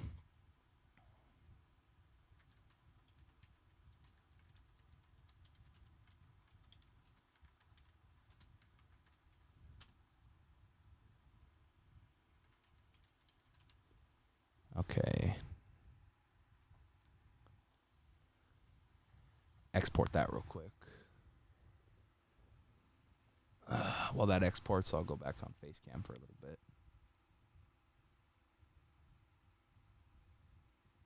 Can't wait, yeah. Express, since it's a one day thing. Have to use my vacation time. I feel that, man. Sammy's coming down the 19th, or no, he's coming down the 17th, but the 18th and 19th we're doing Not Scary Farm and whatchamacallit, Halloween Horror Nights, and we're doing Express for Halloween Horror Nights the day he comes, so that'll be a lot of fun. Let's see. But yeah, it's called LAX Fan Fest. A lot of wrestlers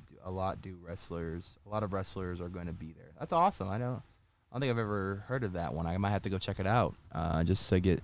I'm trying to get like an autograph thing going. I have Art the Clown's autograph. I have autograph from my favorite band, The Interrupters. I have a Slayer signed print. I have three new signed prints that I got this past weekend at Awaken the Spirits from the Resident Evil voice actresses. And yeah, that's what I have so far for signed things. But I want to start getting a signed wall going where I have just nothing but autographs on the walls. So that'd be a lot of fun. But adding wrestlers to that wall would be. I have a signed Stone Cold Steve Austin print too, and a signed deck of GI Joe cards from Sergeant Slaughter. So that'd be cool too to add those. What iconic villain are you more excited to see at HHN, Michael or Leatherface? Not a big fan of Halloween 4. So I'm going to go Leatherface because I've never seen the original 1974 in a maze. I've only seen sequels and Terror Tram. So what is your top 2 autographs? Art the Clown from Terrifier and probably that Slayer print since they're no longer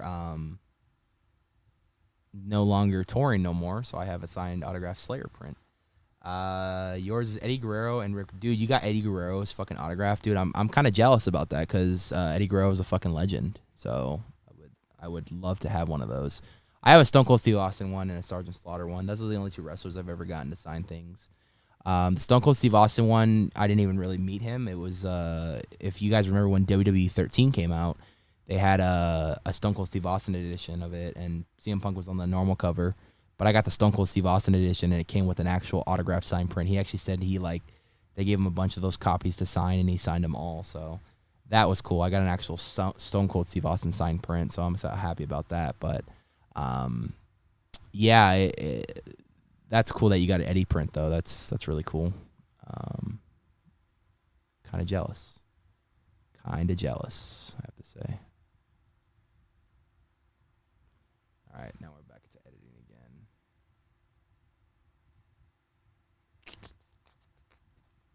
again. What wrestling autographs are you looking for? It depends who's going to be at the convention. Who's ever at the convention, I'll look it up. You said it's called LAX Wrestling Convention. Let me Google that real quick.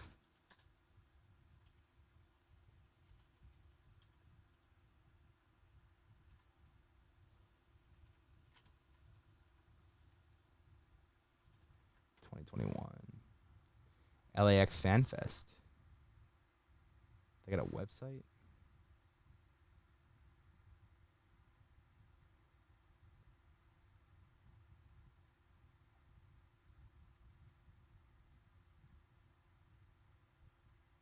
It's going to be at the Hilton Hotel. That's cool. Let's look at their Facebook.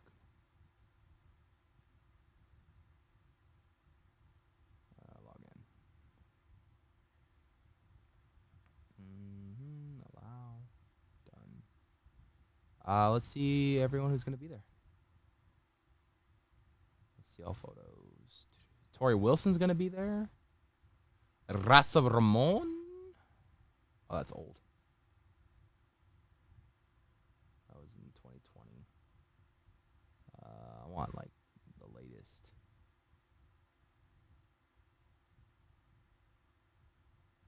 Fuck, The Undertaker was at the last one in February. That would have been cool. Okay, is this recent? Yeah, this is recent. Kamali Brickhouse is gonna be there. Let me get this over to you guys so we can look at it together and I can read comments at the same time. Do scare actors ever get sick when they are running around and haven't been hydrated? There's something over here on the West Coast that's called the haunt bug or the flu, where a lot of scare actors usually get sick around season. And yeah, so yeah, it's true, it's possible. Also, I know the Boogeyman is doing a signing in LA on October 31st. You should come. I'm gonna be there. Yeah, I'd like to get the Boogeyman's autograph. Let's see. The MK twins are gonna be there. Tonga Kid is gonna be there. Journey Fatu. That is the Usos' dad, I think. Toa Liana. It's probably related to The Rock. What's the date on this one? August 28th. Miro's going to be there. Kane's going to be there. Wow. Bret Hart's going to be there. I'd like to get Kane and Bret Hart and Miro. That's a for sure thing. Charles Wright. Oh, the fucking Godfather's going to be there, dude. JTG is going to be there? No way. Is this all for this event right here? All the ladies? Susie Crawford. Layla's going to be there. Melina's going to be there. Tori Wilson's going to be there.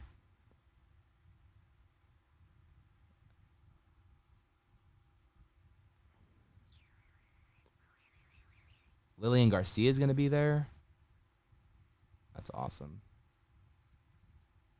Oh, and here's all there. Is that? No, that's not the Iconics girl, right?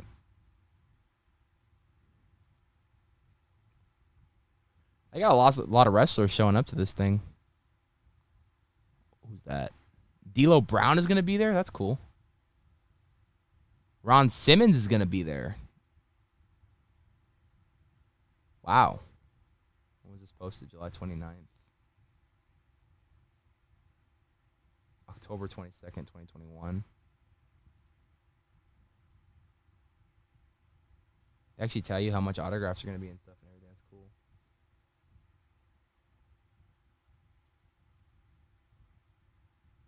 Dirty Fandango's going to be there. That's awesome. Chavo Guerrero is going to be there. Wow.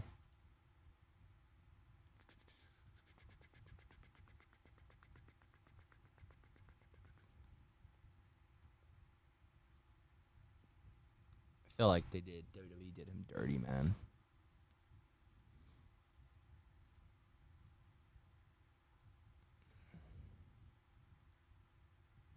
Ooh, Chavo.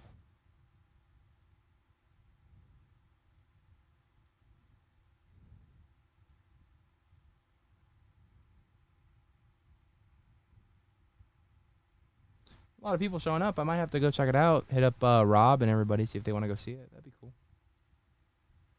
Will HHN have fresh mazes next year, or will it be all repeats again? That's a great question. I would assume they'll have some fresh stuff next year.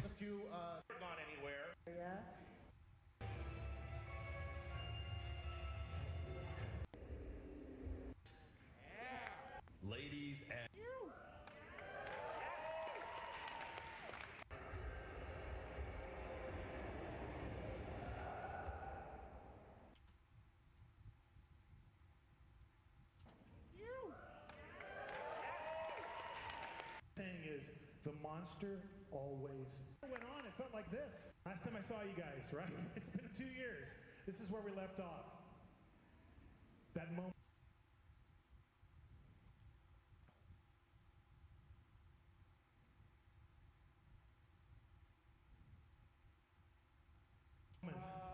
Is the monster always survives, right?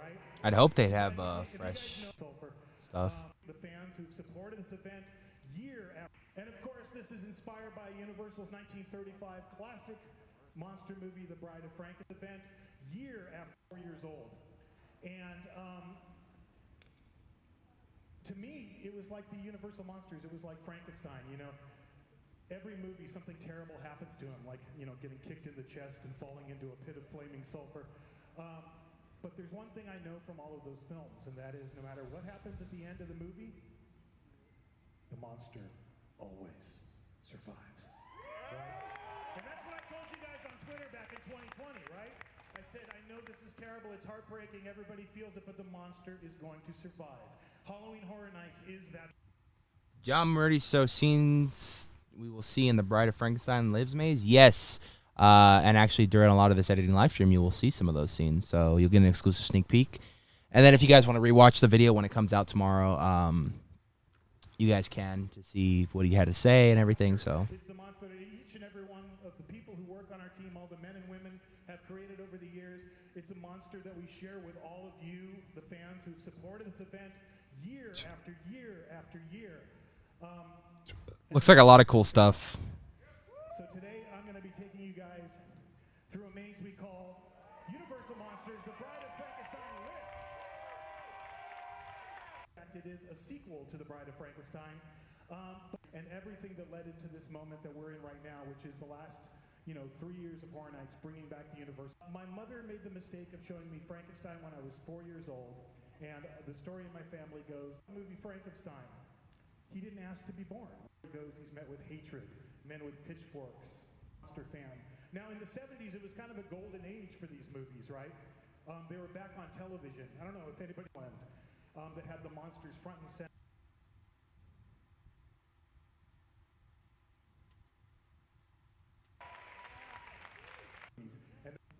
And then how long is she in the movie? Everywhere. And my favorite Aurora monster model, and I'll go on record today as saying this was the Bride of Frankenstein, right? And that's kind of the genesis for this maze, right? How many of you have seen the Bride of Frankenstein? Constantly remind myself, right? When they released those monster models, I had every single one of them all up with fireworks now, which I constantly remind my brothers of. The monsters seem to be everywhere. And my favorite Aurora monster model, and I'll go on, that poor guy playing the Wolfman's hand. And this is some old Universal Studios Hollywood history. I don't know how many of you guys remember this. We did the makeup for all of them. But what it was a makeup show. That's Forey Ackerman's more elaborate show. Beretta, if I'm right about this. So Frankenstein always had a presence, and the monsters always had a presence. My mission in life was always to bring received, and that's the reason we didn't do it going back to the oldest days. We didn't do the first Universal Monsters proper maze. And the Bride of Frankenstein had a role in this maze as well. In the 2018 maze, we had the idea that Dr. Frankenstein was in such a because I love these characters so much. With House of Horrors, The Walk, do it going just terrified, but luckily that didn't happen. And the Bride of Frankenstein. And then they actually had a wedding ceremony apparently at some point, and it's really interesting how this all was going to work with the Universal Monsters. And I'm like, no. I had the first one planned, and then I had a vague idea that we would do. So in 2019 we did Frankenstein Meets the Wolfman, and the Bride had a role in this 2018. Because I love these characters doing them at first Universal Monsters be crushed. That would be it. I would just walk off into the sunset. Man, this is a good pick. How many fans requested the Terror Tram to return at HHN? I guess a lot, because they said that was the most requested return for 2018 or 2019 when it wasn't there. Universal Monsters 2018 was by far one of the fans' most favorite mazes of all times. There's the PR. And the Bride of Frankenstein had a role in this.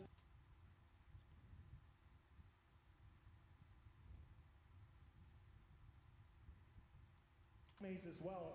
In the 2018 maze, we had the idea that Dr. Frankenstein was in such a hurry because as you were going through the maze, you went and saw all the villagers out in front of the ruined castle with their pitchforks and torches. Yeah, I guess a lot of fans wanted it to come back, so that was cool. The Bride of Frankenstein, but he's running out of time. So we did her as a disassembled creature, which looked like this.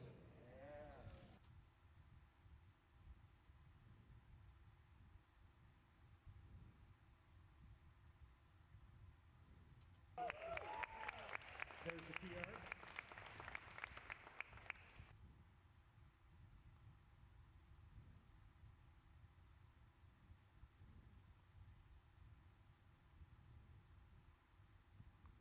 Let's edit this down a bit.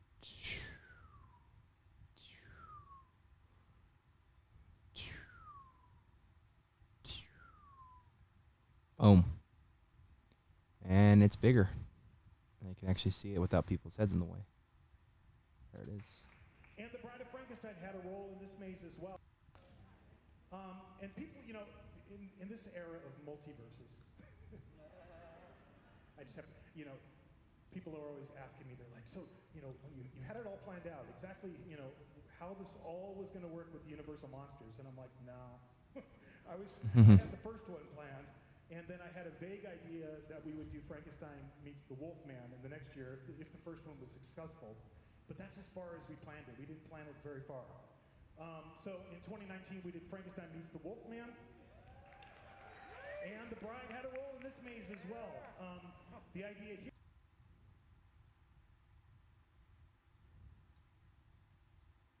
here is that the castle burned down and she was completely torched. So now she was still alive, but she was a disassembled.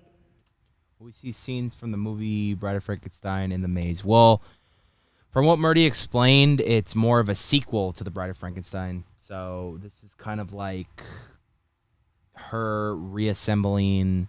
It's like the aftermath of what we saw from her last, and she like kind of came back.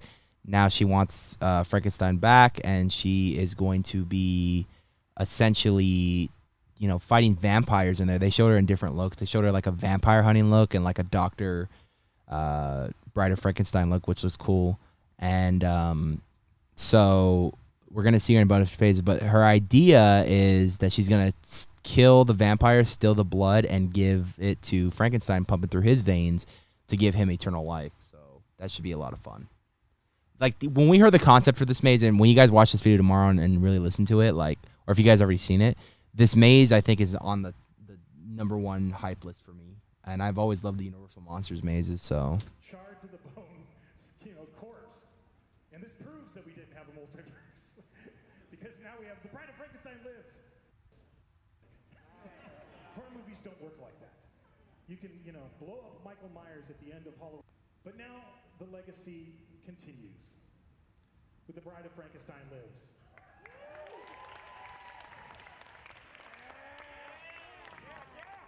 And I am very, very proud to say that once again our good friend Slash is doing an all-new. My man Slash. Do we have a picture of Slash up here? Do we? Thought we did. Maybe not. Sammy didn't capture that. Would you like to hear something?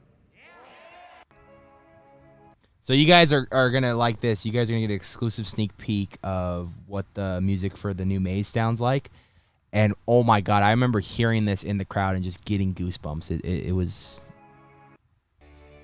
insane. That's just a little taste of one of the pieces of music.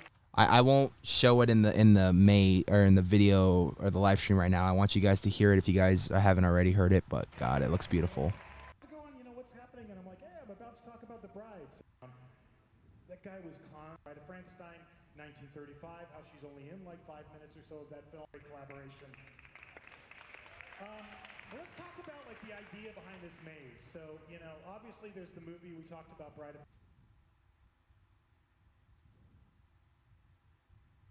Put that there instead. Frankenstein, 1935. How she's only in like 5 minutes or so of that film, and then she gets blown sky high when the monster says, "We belong dead," pulls the switch. And to give credit where credit is due, this idea actually originated with our sister park in Universal Orlando. We were always talking on the phone and comparing notes. And when we were talking about what we might mutually want to do with the monster franchise moving forward, taking We thought she deserves her own story. She deserves a chaotic environment.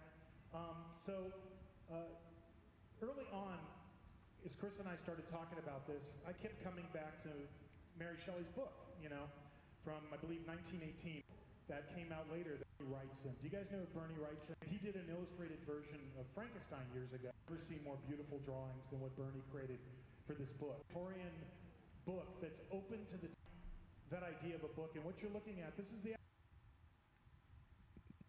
So I know the full facade right now is available to look at Universal right now. For the maze. We created a giant old Victorian... What other monsters will we see in the maze besides the bride? So you're going to see Dracula's brides, you're going to see Frankenstein's monster, and the Bride of Frankenstein. I believe that's it. But from the story, it sounds like it's going to be a lot of fun. Book that's open to the has learned to talk. And what she's doing is she's telling you this story. And it's probably years, Did you guys go through Holidays in Hell in 2019? Right. Okay, all those amazing postcards and images, who does all the character drawings. This is the title page.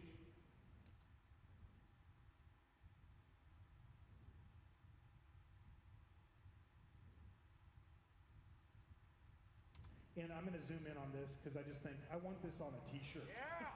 That would be dope on it. Like if they sold, be honest guys and tell me in the comments, if they sold t-shirts of that at the event, would you guys buy one of those? Because I sure as hell, I know they wouldn't have my size, but if they had like a poster or something, I'd buy that immediately because that print looks so dope. And that was hand drawn by one of the fucking artists at the Halloween Horror Nights creative team. I want this on a t-shirt. Very much in that same kind of, okay, so we can have some fun with this. So it's printed in London, printed for Williams, it's Chris Williams. In those days, they would always list the publisher. It's the publishers right here, crop to fit. So I went, oh, okay. So we can have some fun with this. So on the Switch, the explosion's gone off, and he's in charge of all of the audio for the mazes as well. And then there's the illustration.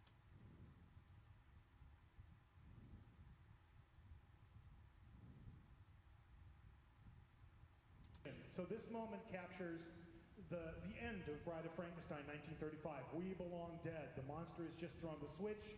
The explosion where his story ended. But monsters never truly die. So the first thing you see once you walk... Yeah, so it's going to be like Holidays in Hell. If you guys remember Holidays in Hell, where they had each postcard that represented each holiday, and so you saw that before you entered that room. There's going to be something similar to that in Bride of Frankenstein Lives, where you go through different chapters leading up to the grand finale. So each chapter is going to have its own like portrait, like little postcard thing to let you know that you're going into this chapter of the maze. And then you're going to see that scene come to life, and then you'll see those throughout the maze. So it's really cool. And I think we have most of them in this thing. I'm not quite sure, but we'll see some concepts of some of the characters too. And she sees him. Thank you. It's probably my fault. I probably touched it. And his legs are completely shattered. And she sees him, and the prologue is called "Something Survived." I won't touch it. I'll leave it right here. So she has to make a decision, and the decision is, does she save the monster or not? And she decides to save him, and the reason is because even though she got a little freaked out and screamed at you, there we go. Are props brought into the maze last? What do you mean by that? One more. One more back. There you go. Thank you. It's probably my fault. I probably touched it. And his legs are completely shattered. Oh no, the thing's falling on me. She sees him, and the prologue is called "Something Survived," and then she has to make a decision. So, Rock's on there. There you go. The power of Christ compels you. The power of Christ compels. There we go. I won't touch it. I'll leave it right here. So she has to make a decision, and the decision is, does she save the monster or not? And she decides to Stay there. And the reason is because even though she got a little freaked out and screamed at him, he's the only one in her short life that showed him any kindness. So she decides that she has to save him. So this is the first time she finds a voice and says something. You see that prologue image, then you walk inside, and then we reproduce that scene three-dimensionally for you. You see the monster trapped underneath the huge pillars, and the bride is trying to free him, and she screams primally, and the scream turns into the word dead. So the monster is almost devoid of life at this point. The next chapter is called Saving the Monster.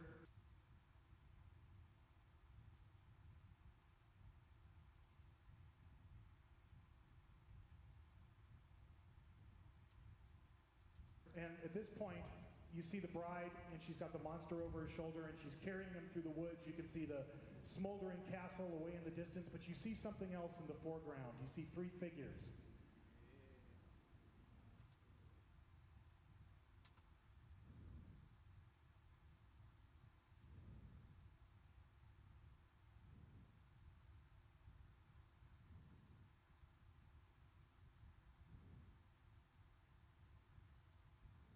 To set up the entire. Okay, we can delete that. Yes. Delete that. Strange because this is MFAM radio. Can I'm delete your host, that. Jack Finch.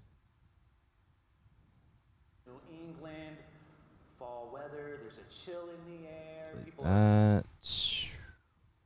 Did everybody in the crowd shout with excitement when John Murray announced that Terror Tran was coming back? They did. Each and every one of you, there's nothing this. Show those later. Is there anything you guys are waiting to hear? We can delete that.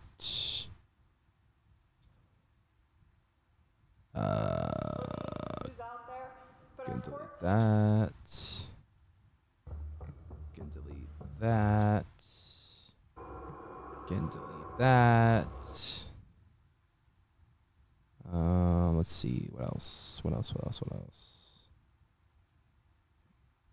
Okay, that's for the home haunt one. It's going out Thursday.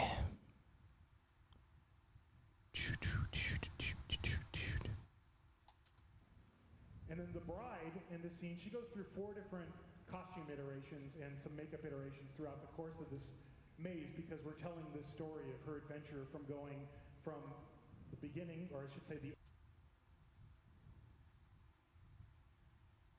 end of Bride of Frankenstein, to her assuming the role as doctor at the end of the maze. So each of these iterations has a different wardrobe touch. So this is her traveling cloak look. You can see by her costume that she's, the whole one side of her costume is badly burned, and her face, she's got this horrible scar from the fire.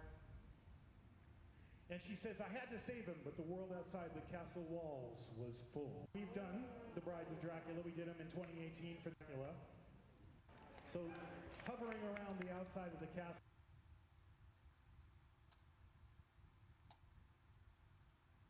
are the Brides of Dracula. Now we've done The Brides of Dracula. We did them in 2018 for the Universal Monsters maze. So we're basically treating them like the 31 film, where there's 3 of them. They're almost like sisters, although each of them is going to have a distinct look. So one of them will have red hair, and one of them will have blonde hair, and one of them will be a brunette. But they're all going to be taking off from what we started in 2018. And the bride has to get the monster somewhere.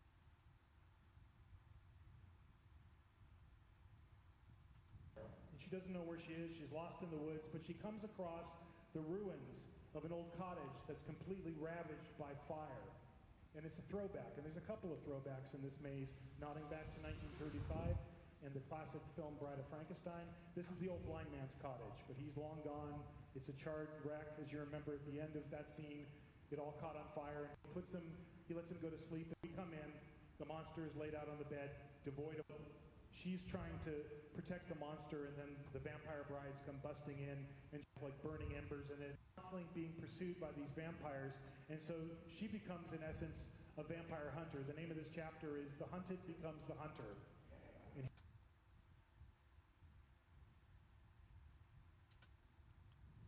sanctuary. initially.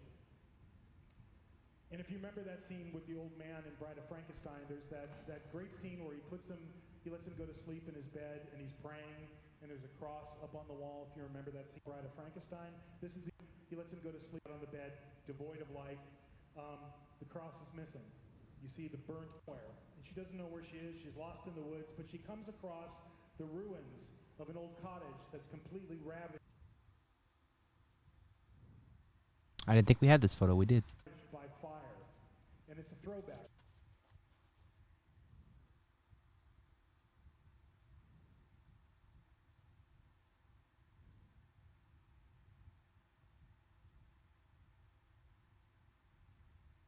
And there's a couple of throwbacks in this maze, nodding back to 1935 and the classic film Bride of Frankenstein. This is the old blind man's cottage, but he's long gone. Frankenstein is using the cross. You ever watched the Chainsaw Chase out at HHN Hollywood? I have many times. It's a fun experience. It's always a good opening night and closing night tradition if we go. So It into a cross/stake. And her next does her action in the scene.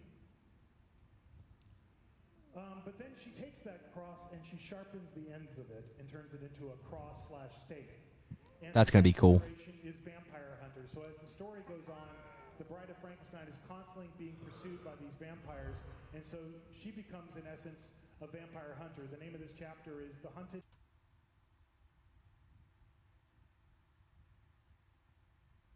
Becomes the hunter. And here you can see her. She's all vampire monstered out. In fact, this is her costume. I think this looked badass, dude. Like, to see the bride, like, fucking go full Van Helsing on these motherfuckers is gonna be dope. So she's got like a leather bandolier with all of these little cross stakes that have been sharpened into vampire stakes.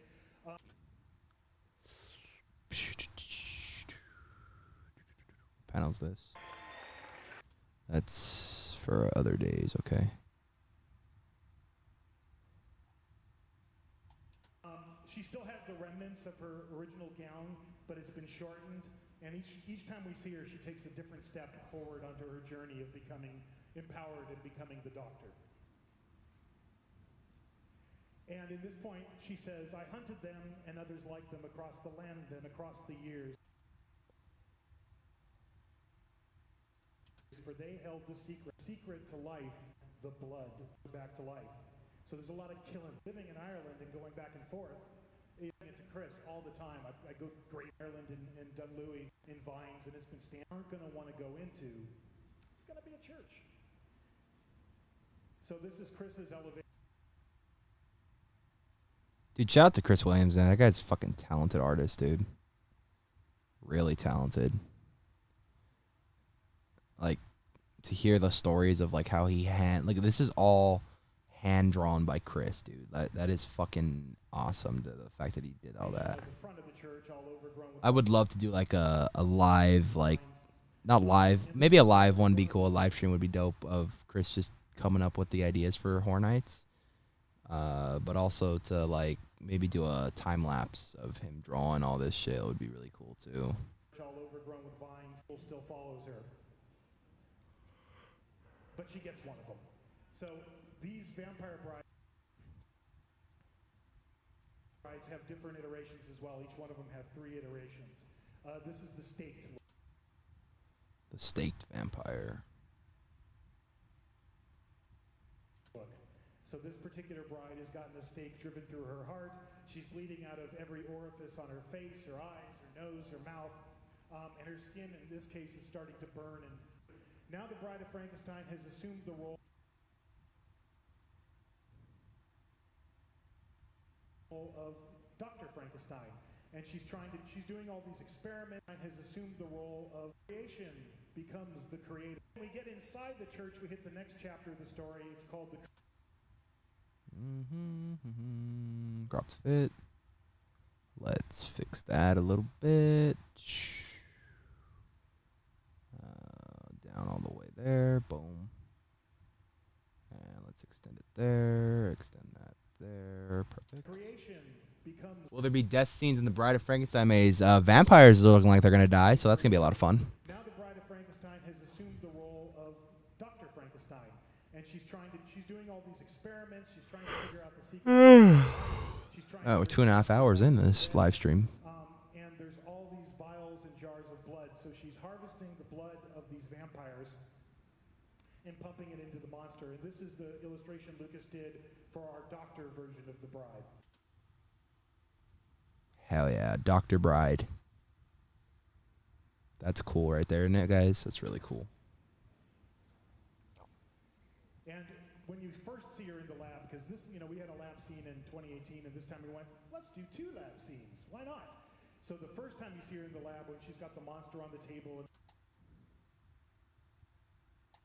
he's still missing his legs, and she starts pumping all this blood. She's literally draining it out of one of the vampires that she's caught and pumping it into the monster, and there's boiling blood, and there's Chris did another illustration of this. This is an elevation of it. It's a lot going on in there. It's a little bit hard to read, but you see the vampire bride with all these tubes hooked up to her, sucking the. Only now, the Bride of Frankenstein has been doing a lot of experimentation on him. Before she got around to figuring out, oh, it's the blood, she, did a lot of exploratory surgery. So one of them we call stitches, and it's the 2 other ones that we saw at the very beginning. Only now. Crop to fit. Perfect. The Bride of Frankenstein has been doing a lot of experimentation on him. Before she got around to figuring out, oh, it's the blood, she, did a lot of exploratory surgery. So one of them we call stitches, and one of them we call crosses. So stitches, she just cut open her head and was like, what's in here? This one's just part of her hair is missing, and she's got stitches all over the place. And the other one was obviously she just didn't want to deal with her, and went, stuck the cross up against her forehead and turned it in. And this is where it gets dark, because she's still a monster.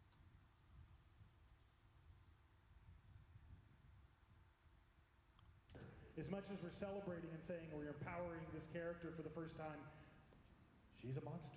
Monsters do bad stuff. She's captured all these vampires in order to drain them. Is that? Nope. Blood to bring the monster back to life. But that, until you're ready to drain them, that means you got to feed them. That means you got to feed them blood, because that's the only thing the vampires subsist on. So there's a place called the feeding cages that you have to go through, and there's all these vampires in her life. She's got a problem. We're in the catacombs. This is very much inspired by the catacombs you have to go through, and there's still a monster. As much as we're stuck the stitches all over the place. And okay, so this is here. Crop to fit. Edit that. A little bit of that. A little bit of that. Let's expand this to that.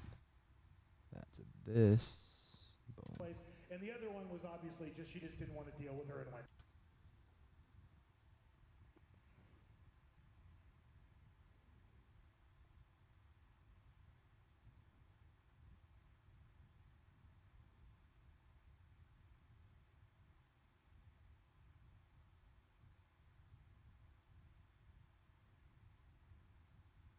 Oh, sweet.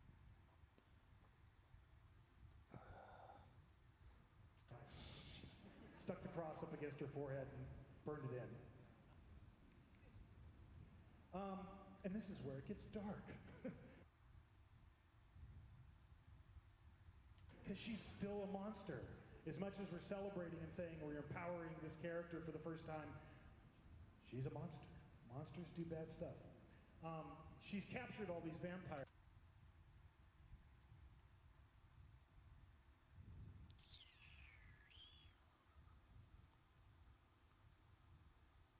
Crop to fit. Oh yeah, I just gotta do some now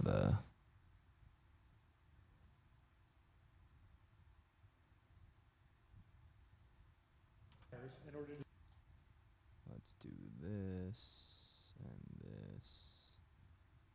Drain the blood to bring the monster back to life. But that, until you're ready to drain them, that means you gotta feed them. That means you got to feed them blood because that's the only thing the vampires subsist on. Yep. So there's a place called the feeding cages that you have to go through, and there's all these vampires in there, and bodies everywhere, and blood everywhere, and the vampires eventually break out. So on the night she's going to bring the monster back to life, she's got a problem. There's still 2 vampires running around trying to get her. Now this part, as we go under the church and we're in the catacombs, this is very much inspired by the catacomb scenes from the Bride of Frankenstein. Specifically this gate. Chris always focuses in on a particular detail. Specifically this gate. Chris always focuses in on a particular detail, and he must have liked this gate, because when I looked at his elevation for it, I was like, oh, he's doing the gate, he's doing the catacombs. So you're going to be going underneath here. You go through the feeding rooms, you go deeper into the catacombs, and it's kind of a cat and mouse game at this point between the bride and the vampire brides. But another one bites the dust. Stitches meets her end in this section. She gets staked through the heart. And the bride has a great line in this. The vampire brides are getting cocky at this point, and they're doing their snake-like voices, saying, we're immortal, we can't be killed, and they're taunting the bride. So when she gets her, she says, "The devil can have you back." Ooh, goosebumps, man. A lot of goosebumps. And then we get to chapter 5, which is called "Live Again."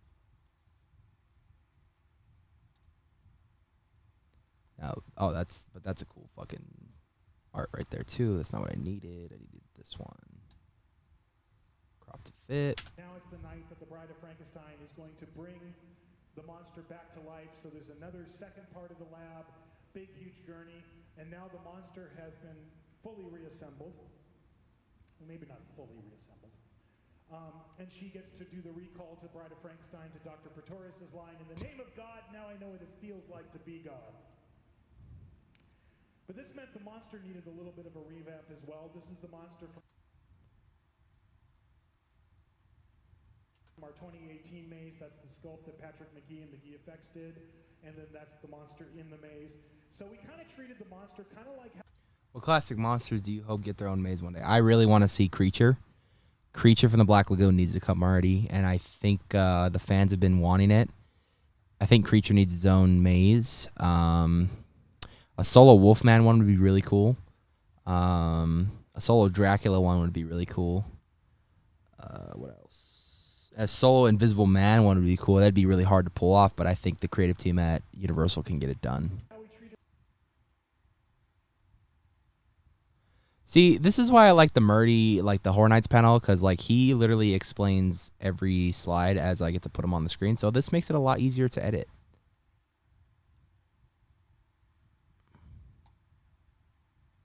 Expand that. The bride in 2018. She's in the middle of trying to reassemble him when these vampire brides crash the party. So she doesn't quite finish everything up. So she hasn't finished the top of his head, so his brain is partially exposed. But Creature is on the top of my list to see at the event. Catheters and places that you can hook up the blood.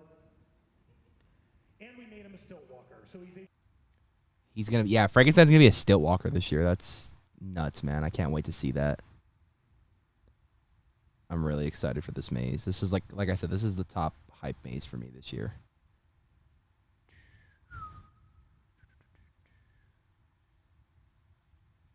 Foot tall. So when she put his legs back on, he got taller. So he's 8 foot tall in this maze coming at you. And of course, once she flows the switch, it brings him to life. She gets to say the classic line from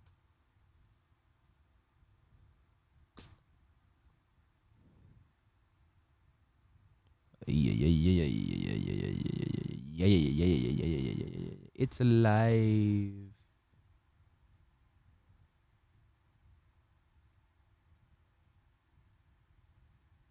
the original Frankenstein. It's alive. That's a cool image. But there's still one more vampire out there.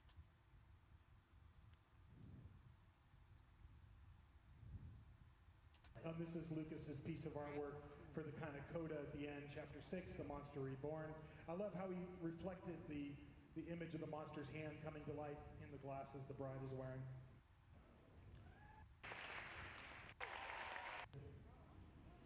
Before you get to the end of the maze, Crosses gets it.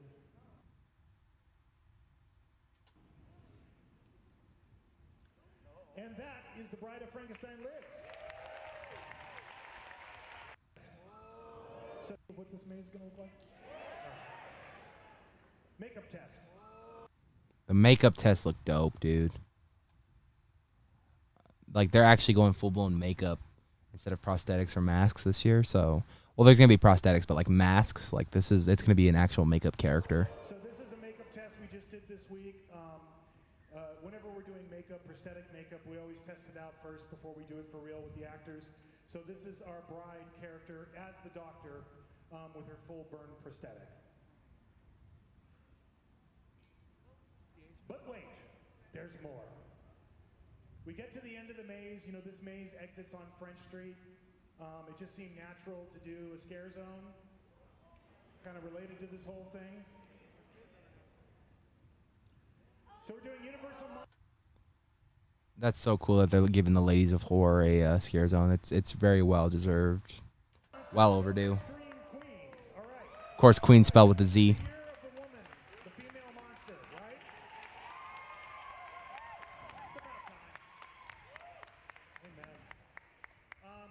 So we thought it would be really cool to dig deep into the Universal catalog and find some female characters from the past that have probably never, you know, had stories like this told about them since the original films, and do a female-centric scare zone that is the ending of the maze. So when you come out of this maze, you're going to see the bride triumphant as the doctor. You're going to see the still-walking Frankenstein's monster as well. But you're going to see female archetypes of some of the classic Universal monster characters, you know, mummy, werewolf, vampire. We call it Silver Screen Queens. And then in addition to this, as part of the decor of the scare zone, we thought it would be really cool to make trailers for each of these movies and the overall theme of the scare zone. Which we have. Do them in the style of those old 1930s and 40s trailers, right? Sort of like this. This. Their courage vanishes. Shrinking at the sight of... Shrinking at the Silver Screen Queens. That was cool. Oxunam and the Mummy. The She-Wolf of London. And Dracula's daughter. Okay, so that means we had to design new characters, right? So there's more than I'm going to show you because we're doing some of them are going to be in traditional makeup and some of them are going to be masked characters. So we're doing both for each character. So there's kind of like a young version of the Mummy that's a little bit more like Ardith Bay, if you know that character that Boris Karloff played in the 1932 Mummy movie. And then there's ones that are like they just popped open, you know, the sarcophagus after 2,000 or 3,000 years, and it's all decrepit. And this is the decrepit version of Oxunaman. Now, who is that character? In history, that is the Princess of King Tut. But in monster history, 1932, that is the woman that Boris Karloff's character is trying to resurrect. That's the princess he wants to bring back to life. So we brought her back to life as part of the scare zone. And of course, she gets her own trailer.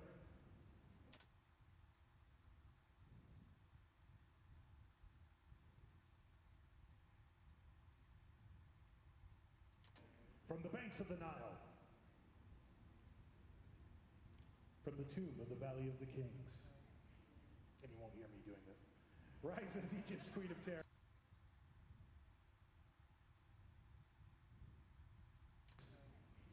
And you won't hear me doing this. Rises Egypt's Queen of Terror.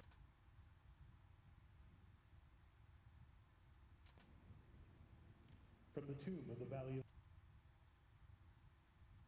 of the Kings. And you won't hear me doing this. Rises Egypt's Queen of Terror. Easter egg, Universal Monsters Maze. Oxunam and the Mummy. So this is all playing in the scare zone, but we're also doing female vampire character. We're going to do a traditional makeup one, but we're also doing this one that looks something like this, and this is inspired by Dracula's Daughter, which is an actual Universal movie from the late 1930s. So here's a little bit of the fake trailer for Dracula's Daughter. I thought that was. A whole bunch of old trailers one day. I thought they that was cool that they did like fake trailers for each the Universal lady characters. That's awesome. The werewolf character, She-Wolf of London. We're going to do this both as a full prosthetic makeup, like mid-transformation, and then a full. Oh, that's cool. That's cool. So That's cool as hell. Prosthetic version. And here's her trailer.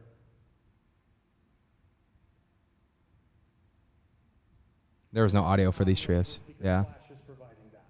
that's awesome. Doing a whole piece just for the scare zone as well. So that gives you a little bit of a flavor of what we're doing with that scare zone. All right. Okay. So it seems like we should maybe make a little bit of an announcement. Is there anything you guys are waiting to hear about?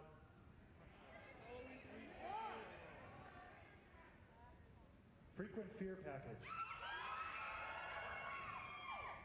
There will be things coming in the days ahead. He wasn't wrong because yesterday was that day. Something to do with what you're talking about, but they should be coming in mere days ahead. But what I wanted to talk about was the fact that this is coming back.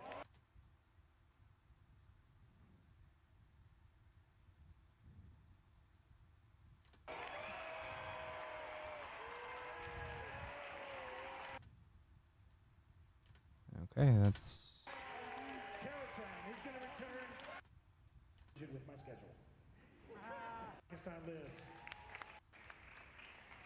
I will give you this. Do not sell it on eBay. It becomes null and void. All right, well, that's the end of that panel, and it's export time. With that being said, that is going to be the end of the live stream. Hope you guys enjoyed hanging out with me again tonight. Tune in tomorrow night, midnight. We're going to be editing the 2 home haunt panels. And yeah, so I will see you guys manana. You guys have a